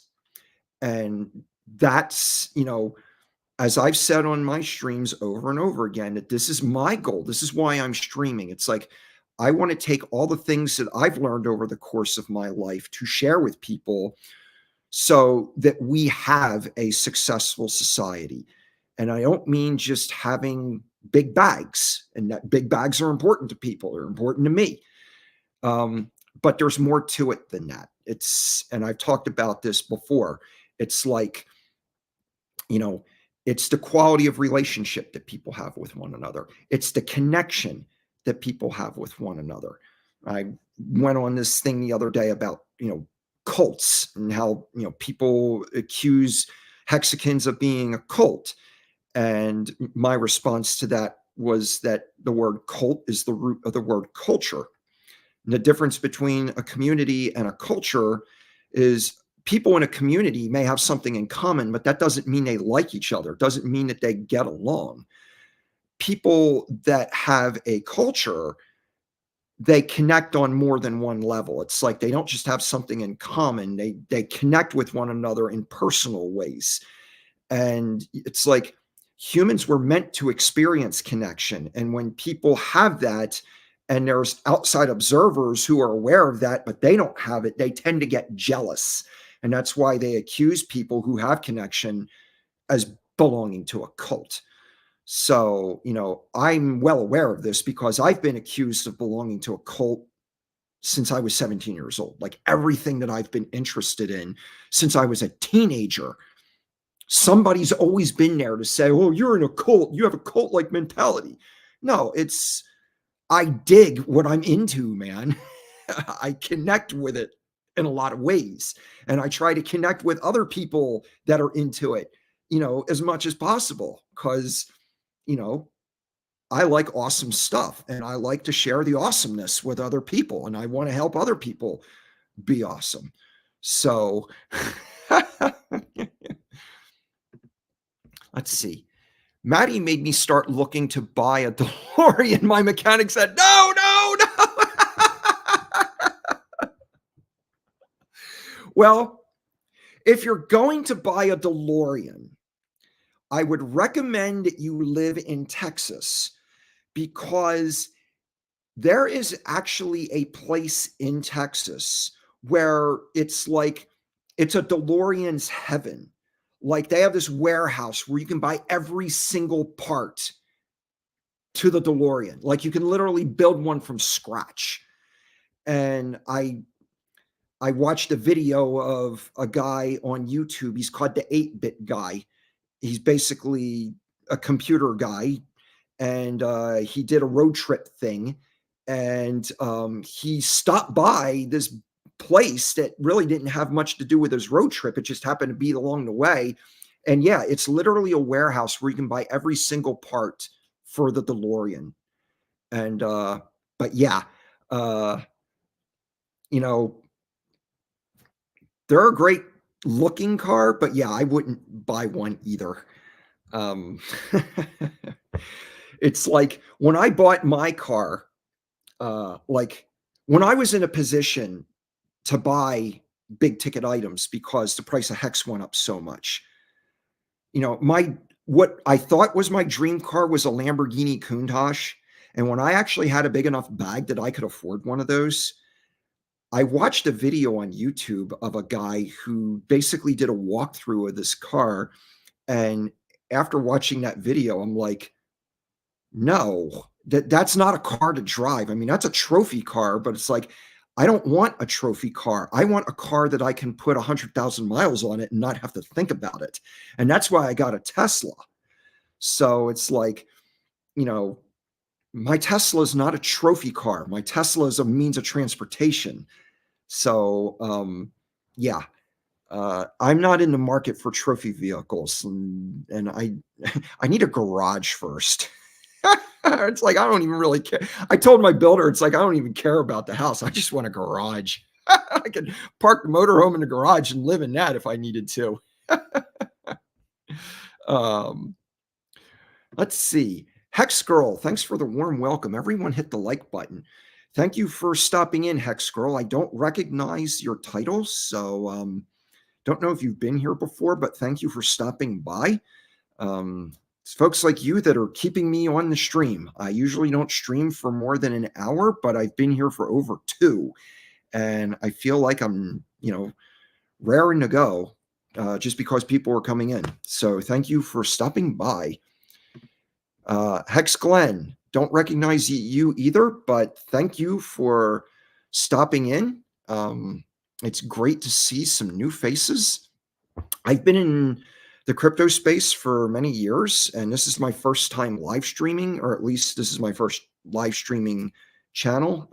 I've been doing it for a little over 2 weeks, and I like doing it, and the fact that people are showing up just makes it that much more enjoyable. So let's see. It's all about the culture. Build it all day, every day. Just saying, bro, if I'm not doing something actively, bodily to build it, I'm building it in my mind. It's like, this is on me like 24/7, because the culture that I'm perceiving and I'm focusing on it's a much bigger picture than just crypto. That's why the name of my stream is called A Little Bit of Everything, because the successful society that is at the heart of everything entails more than just the economic avenue. A city has lots of streets, it has lots of avenues. So it's like, I want to touch on as many of them as I can, but at the same time, not have everything so structured that it gets redundant. So that's why my stream doesn't have like Hex in the title or crypto in the title or Pulse in the title, because those are all just lanes on a much bigger road. So, yeah. And like I said, this is on me all the time. I feel like my whole life has been the accumulation of things, knowledge, experiences concentrated into this one point that I'm now unpackaging and presenting to an audience. And in a way, I feel like I've needed all of this time to come to a place of maturity where I can respect an audience as an audience and not relate to an audience as just another thing for me to use for my own self-interest, because I have a lot of experience at being selfish too. So I've had to unlearn a lot of junk in my life. If you build it, they will come. The world is coming.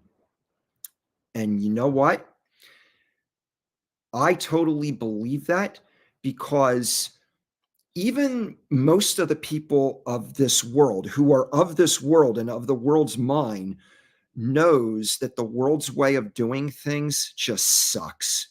It's dysfunctional, it's violent, it's exploitive, it's exclusionary.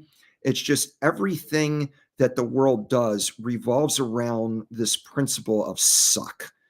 And, you know, it's like I've committed my life to acquiring knowledge of non suck. And I want to build non suck so that people have an option other than the suck. To put it in layman's terms. And, you know, here, I don't want to brag, but when you know you have something to offer, that takes away a lot of the pressure of trying to create an audience. It takes away the pressure of this need to shill. Because when you know you have something to give, it's like you will attract those who are willing to receive what you have to give. Like, you don't even have to really try. It's like gravity. It just pulls the right elements together to create that result. So, this is, I'm in the process of building something. That's why I live stream.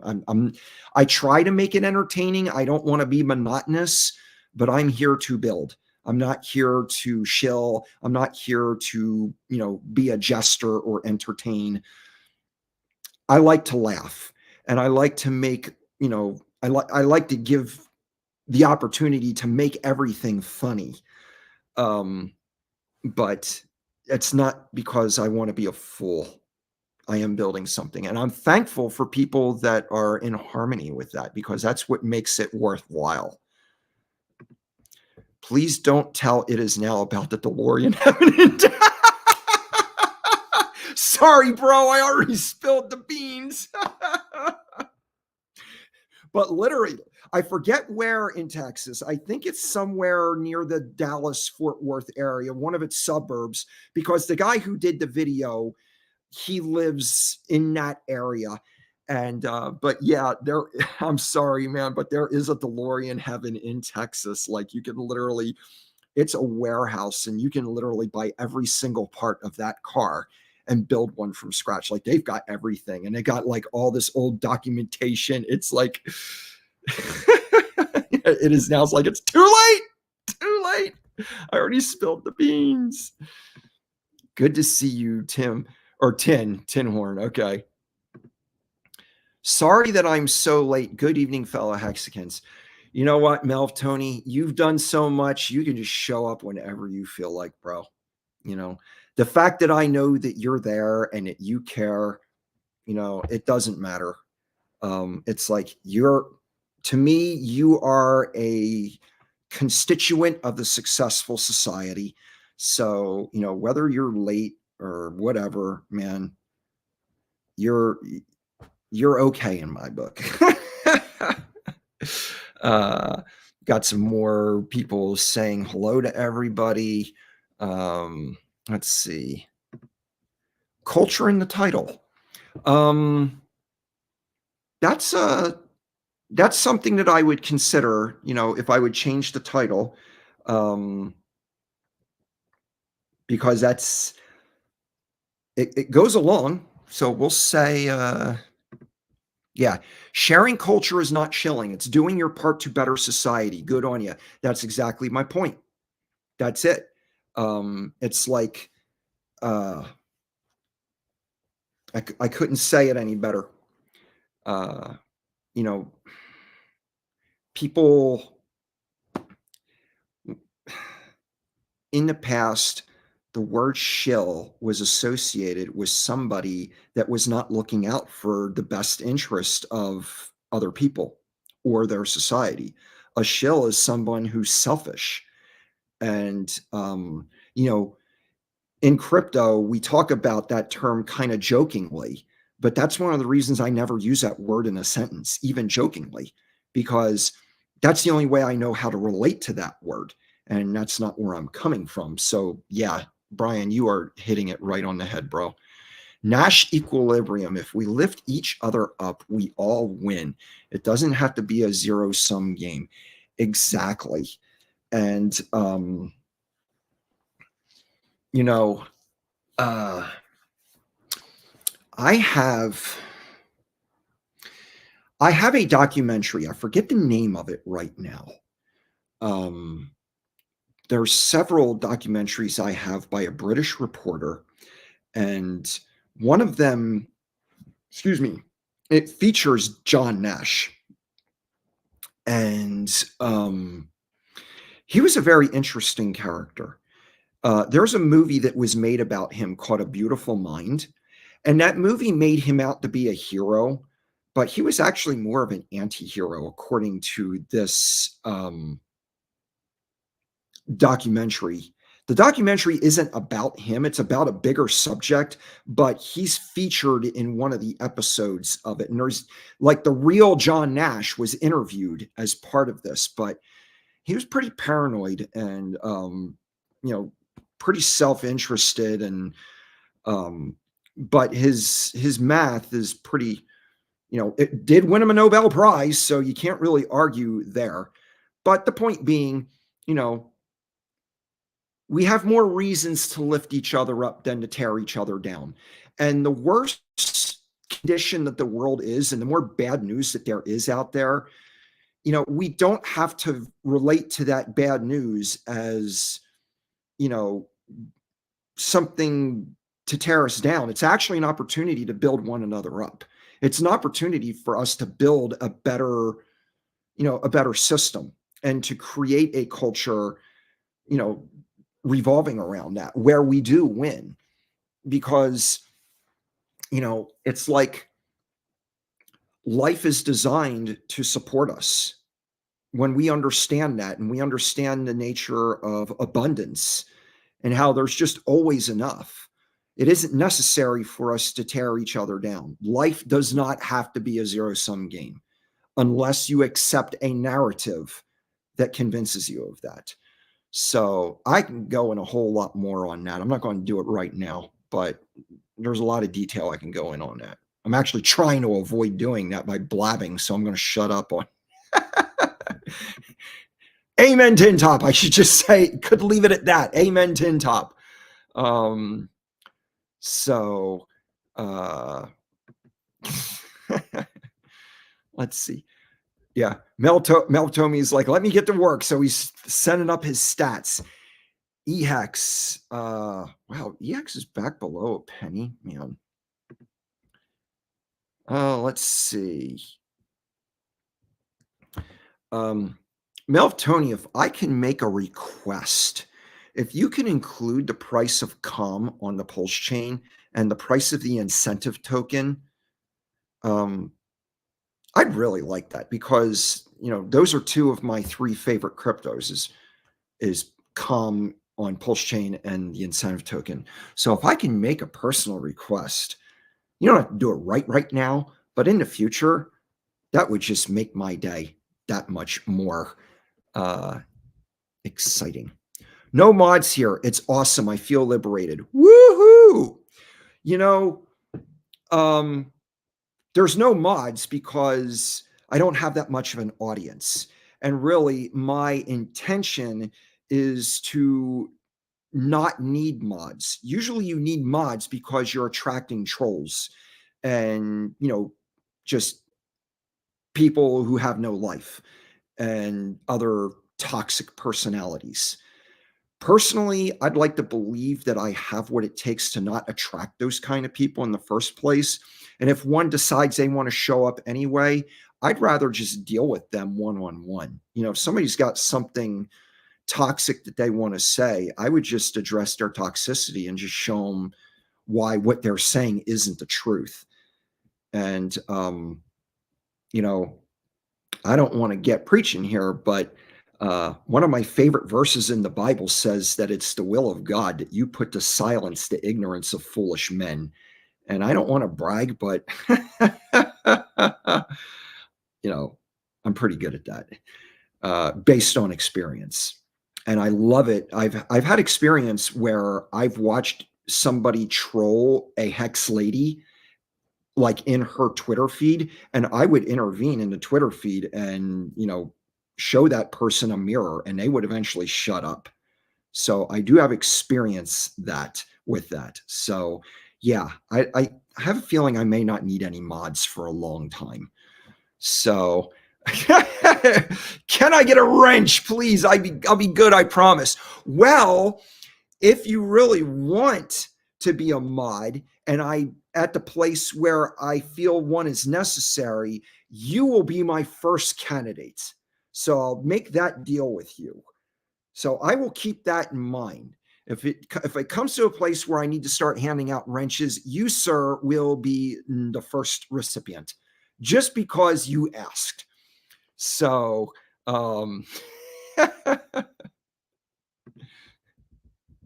trolls mean you getting the message out there. Yeah, that's true. And at the same time, trolls need to be loved also. You know, some people troll for the sake of trolling, but some people troll because it's a coping mechanism. They're disconnected. They're not they're missing something. So in a way, you know, if a person's being a troll because deep down inside they're saying, I need help, I'll help them. But if a person's just trolling just for the sake of trolling because they have nothing better to do with their life, then yeah, I'll give them one chance to get off of it. But if they get off on getting off of it or whatever, they get off on staying on it, then yeah, I'm not going to play games with them. They will get banned. But, people, when you get to know people, people can't help but disclose who they are is what I'm saying at. And anyway, Ink is back above $3. Woohoo! Thanks for the good news there, Mr. Mel Tony. I really think if we can find $3 support for Ink, that's a good sign for me moving forward. I was with a friend earlier today and we were looking at prices and it was below, it was like $2.89. I didn't really say a whole lot, but in my mind, I was thinking, oh man, I really wish we could stay above 3 just for support's sake. So, woo, you heard it here first. Yes. Yes, sir. And I will keep my word, Mr. Hex Hog. Let's see. I remember you making that request the last time, which I didn't forget. And there were a lot of different options. I didn't know which one you wanted. Whatever is easiest for you. But yeah, calm on pulse chain is the focus of the secret weapon. So I'm not paying attention to calm on the E side. So that's kind of relative. But the calm on the pulse chain, like I said, I am a big, big, big supporter of the secret weapon. So, that's just the cream of my coffee if you can throw that stat up there whenever it works for you. I only troll that Invest Answers guy. He deserves it in my book. Well, here's the deal. Content creators create an environment that breeds trolls. And, I don't really feel sorry for people who deal with a lot of trolls. The only person that really I felt didn't deserve all the trolls they got is Richard Hart. That was the biggest perplexity when I first became acquainted with Richard, at the very beginning, it seemed right off the bat, Richard started attracting a lot of trolls right away. And it was a big perplexity to me because it's like, wait a minute, this guy is like one of the smartest people in the world. Why can't you people just shut up? It's like, if you don't have nothing nice to say, just shut up. It's like, why are these people like going after him like that? Because he wasn't really doing anything to draw that kind of audience. And so, yeah. Anyway, the bottom line is I'm not really concerned with trolls. Like I said, I'm not that popular. And, I don't really say anything to alienate people, which is one of the things that festers troll activity.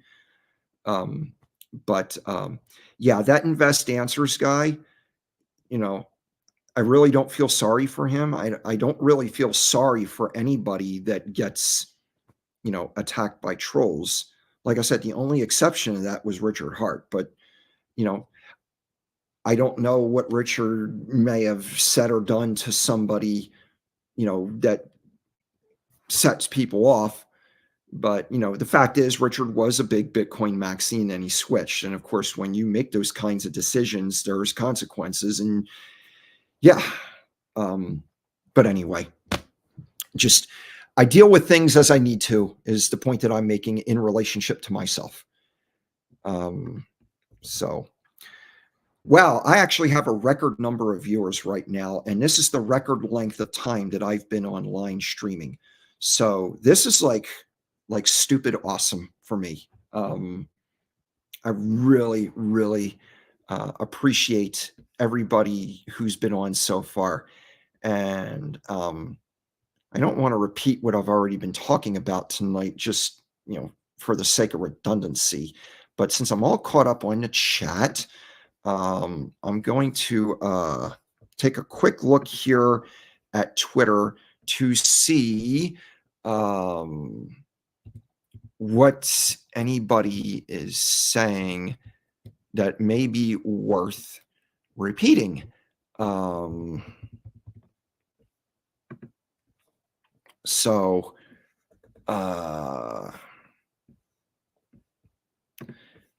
Johnny Sachs has made a lot of tweets today regarding the secret weapon. I'm not going to go through all of them, but he is somebody that everybody needs to be following. And I've already given him the Hexagon of the Day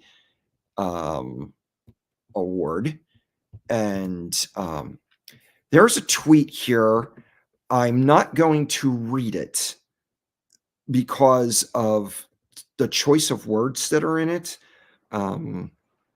I'm not a big fan of profanity, using it or advertising it. But the point that the person is making is something that I agree with and I want to comment on.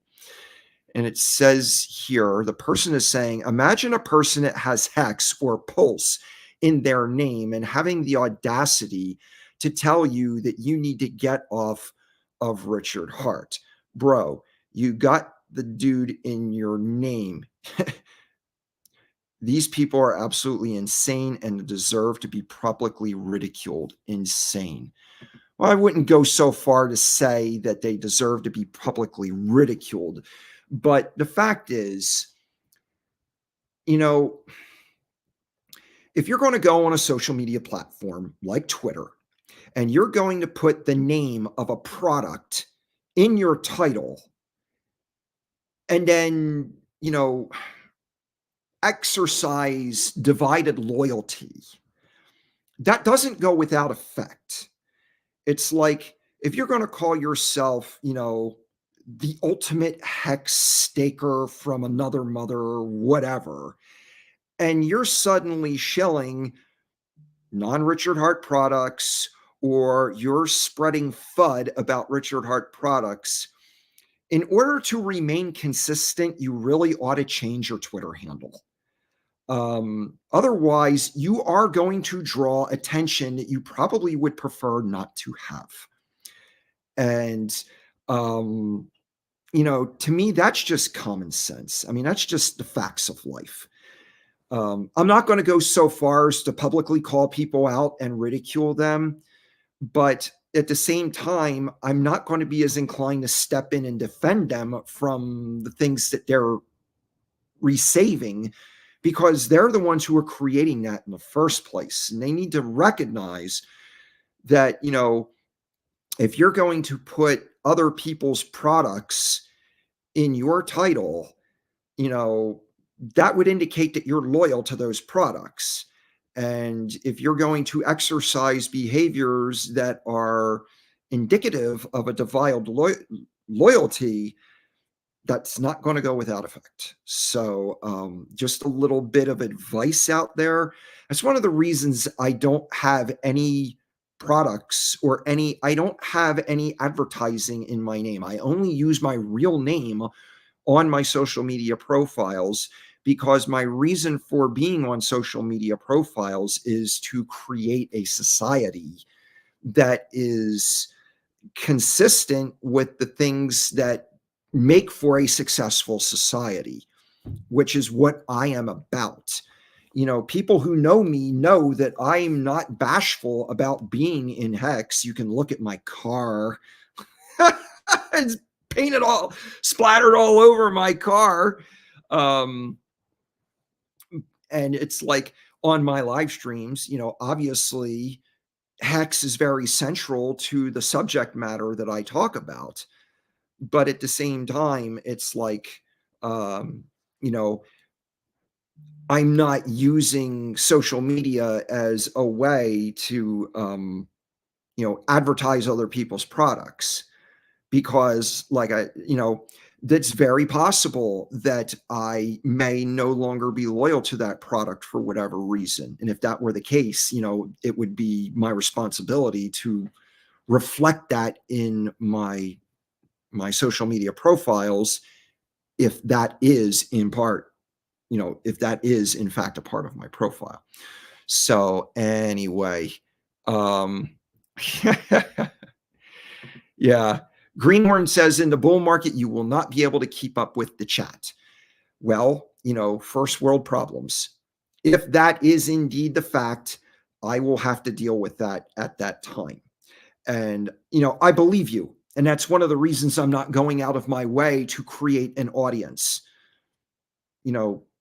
Chances are that's going to happen anyway. So no reason bringing on a time of trouble before it's necessary.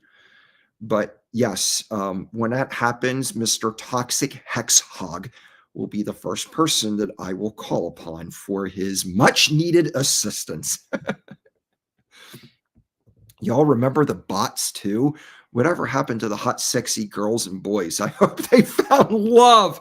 Oh, dude. Oh, I don't even want to go on with that one. I got my share of bots, of, women whose name was partially a number who were suddenly interested in me.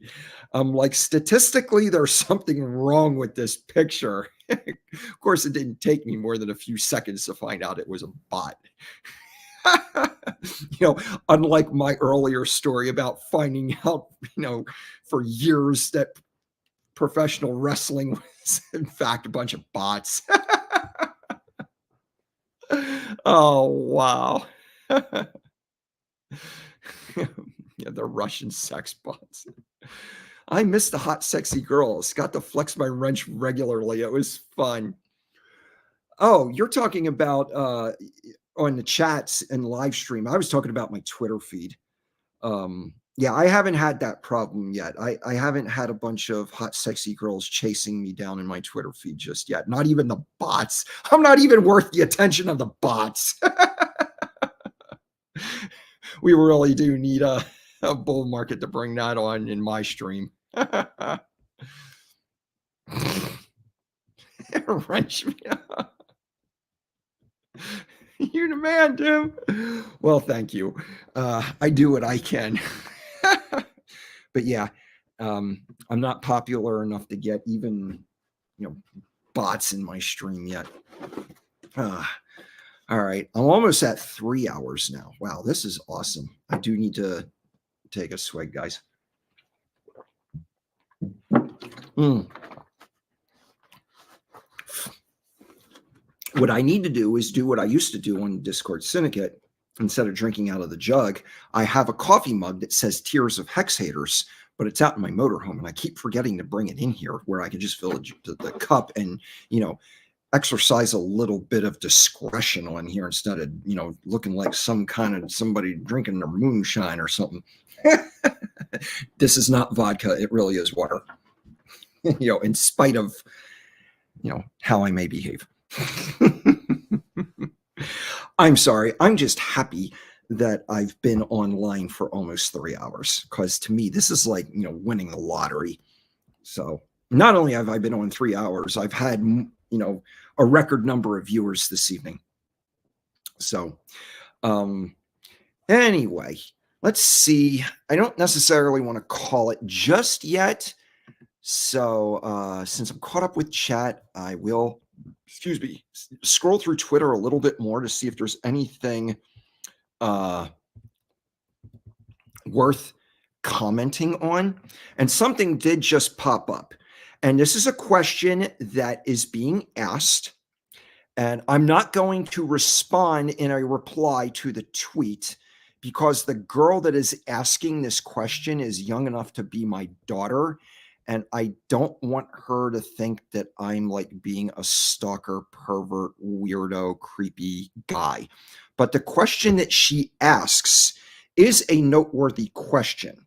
And I want to answer it because I've been asked this question before. And my answer is always the same. And it's a fairly basic question about life. The person who is asking it is this girl who goes by the name of V. And somebody answered it with a more obvious answer, but my answer is different. But she asks, what do men look for in a woman? Well, obviously, the first person who posted a response is kind of a run-of-the-mill answer. But my answer is actually a little bit different than that.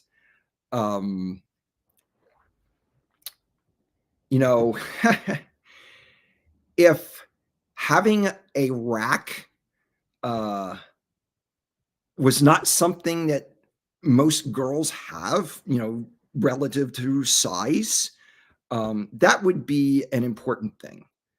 But to me, body features are actually rather relative, because if a woman takes care of her body will be attractive naturally. Human beings are meant to be naturally attracted to one another physically. And if people take care of their physical bodies, they will be attractive by default. So what I look for in a woman really has nothing to do with her physical appearance, except for her teeth, because a woman's teeth is indicative of her state of her health. But that's not the thing that I look for in a woman. What I look for in a woman is whether or not she believes me. How does she respond to me when I engage with her in any way? Does she believe me? Is she willing to agree with me? And how willing is she to cooperate with me as far as what my life is about and what I am doing? That's what I look for in a woman. Because if a woman is not willing to believe that what I say is true, meaning she's going to be suspicious of everything I say, nothing's going to go anywhere. The whole relationship will be adversarial from the get-go. If a woman is not willing to agree with me because she feels, whatever reason that it's below her to agree with me, that, the last woman I tried to cultivate a relationship with told me that she thinks that people should be challenge one another. And that was the end of it. It's like, I don't need to be challenged. You know, knowing what I know about life has been my challenge. I don't need to be challenged anymore. I need cooperation. And if a person's not willing to cooperate with me, that's the end of it. So that's what I look for in a woman: belief, agreement, cooperation. Because without those things, the relationship is adversarial. And I have enough experience with adversaries to know that I don't want any adversaries in my life. So that's my answer to that very pertinent question. But like I said, I'm not going to reply to her tweet because I'm old enough to be her father. And that's enough of a reason for me to not directly answer her, although I did answer her on my stream. But anyway, so yeah, all-time high viewers tonight. Woohoo! Yes, sir. We swelled to 15 at one point. And, you know, it's 9 o'clock here in Arizona. It's, you know, where I'm from in Pennsylvania, it's 11 o'clock. But, you know, there's probably more Hexicans on the East Coast than there are on the West Coast. I mean, I don't know statistically if that's correct, but there's more people back east overall, you know, and that doesn't include the people overseas. London is like 7 hours ahead of us. So it's like, you know, the middle of the night, you know, early, you know, pre-dawn, zero dark 30 hours over there. So it's a good stream for real. Glad to be here. Good culture. When the bull market? Patience, right? Well, you know, I'm not the person to ask when the bull market is coming. I believe we've passed the bottom. You know, we've reached a point below the bottom, but we're still moving more sideways than we are upwards. So I don't know if that's indicative of the beginning of a bull market. You know, I don't know the statistics like with RSI and all this other TA stuff that people can evaluate more mathematically than me. I'm more of an emotional person when it comes to price charts, which is why you shouldn't ask me about price charts. So yeah. I feel we're past the bottom. I think we've recovered from our local all-time low. But at the same time, I feel like we're doing more sideways action than upwards. So we'll just see what happens from here on out. A year from now starts the crazy bull market, but gaining until then. Exactly. That's how I feel. And that based on my ability to analyze the data. That's my conclusion. So to explain it in a little more intellectual term than not just feelings, because actually I'm not a feelings-oriented person as far as like making decisions. So anyway, culture is everything. Spread it, teach it, live it every day, all the time. Be that guy, be that person. Absolutely. Amen. That's the whole goal for me.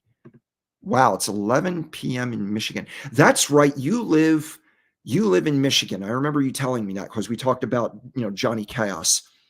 And the next time I make it to that part of the country, I would love to meet up with you, along with meeting up with Johnny again.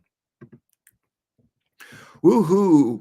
That's there a planetary alignment of Jupiter and Uranus in jokes right at the time of the BTC happening, and 2 solar eclipses coming. Crypto market has been tied to astrology. Big moves incoming. Well, you know, I've heard people say that technical analysis is astrology for men. And in a way, I kind of relate to it that way also. I really don't put any stock in astrology.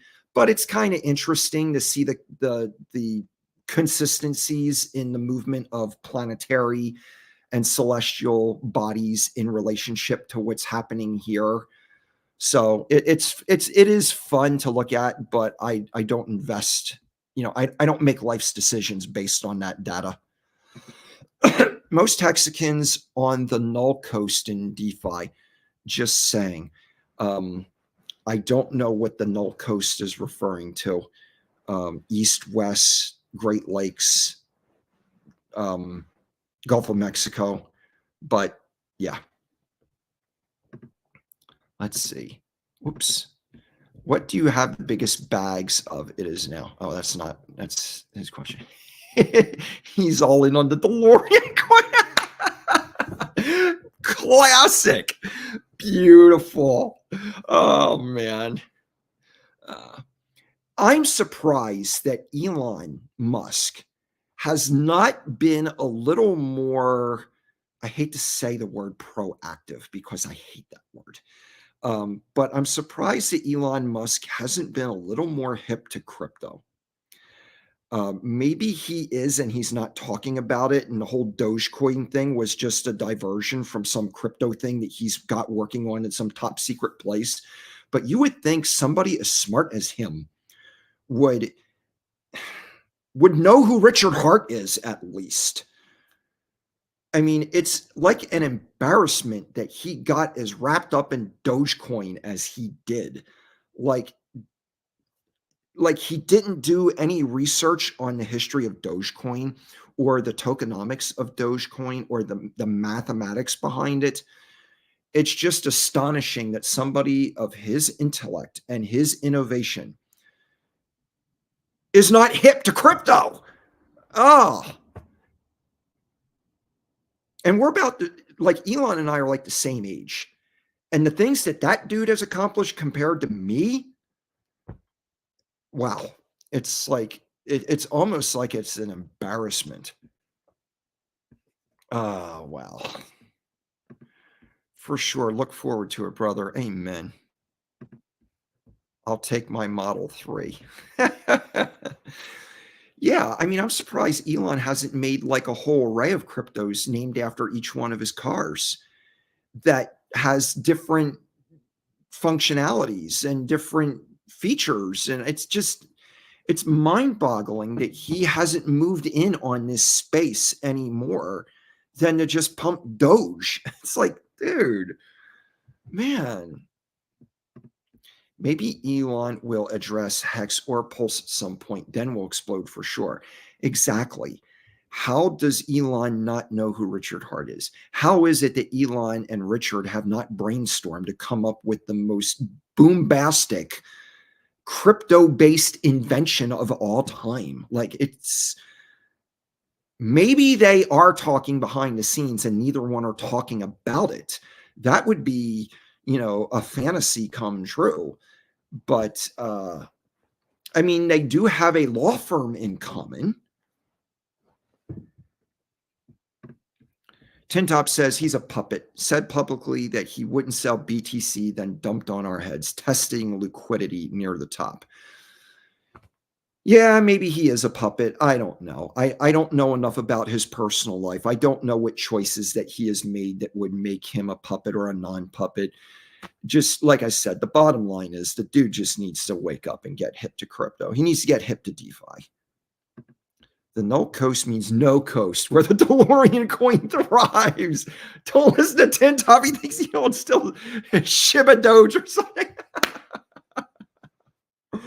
You guys are great, man. You guys make the stream worthwhile. You guys are, you two alone are the reason I've been on here for over 3 hours. The lunar cycles seem to be something to look for. Well, forever. It just seems like whenever there's a full moon, people just start acting weird. So you can expect that to spill over into their financial behavior. Oh, wow. So I hate to say this, but I really do need to get going. I got some stuff I need to take care of before I go to bed. And it's like I'm torn. I want to stay on here all night long, but I really can't. This has been a record stream. I've been on here for over 3 hours, and this is like, awesome. You guys just rule so much. And yeah, I don't trust Elon, but still love is the way. Well, I personally don't need to trust Elon. I haven't established that kind of relationship with him. But still, it's like, the dude invented the greatest I have one of his cars and his internet service. And those things have been such a blessing in my life that I want him to be blessed, like in ways that he hasn't been blessed yet. He may be the richest guy in the world, but there's more to life than just having a lot of money. And I'd love to talk to him about that. So anyway, yeah. Have a good night. Thank you for the stream. Yes, thank you for stopping in, Melv Tony. I really do need to get going. It was a great stream, very enjoyable. Hope everyone has a good night. Yeah. Thank you, guys. Oh, by the way, it's G's Burgers, not D's Burgers. But anyway, cool.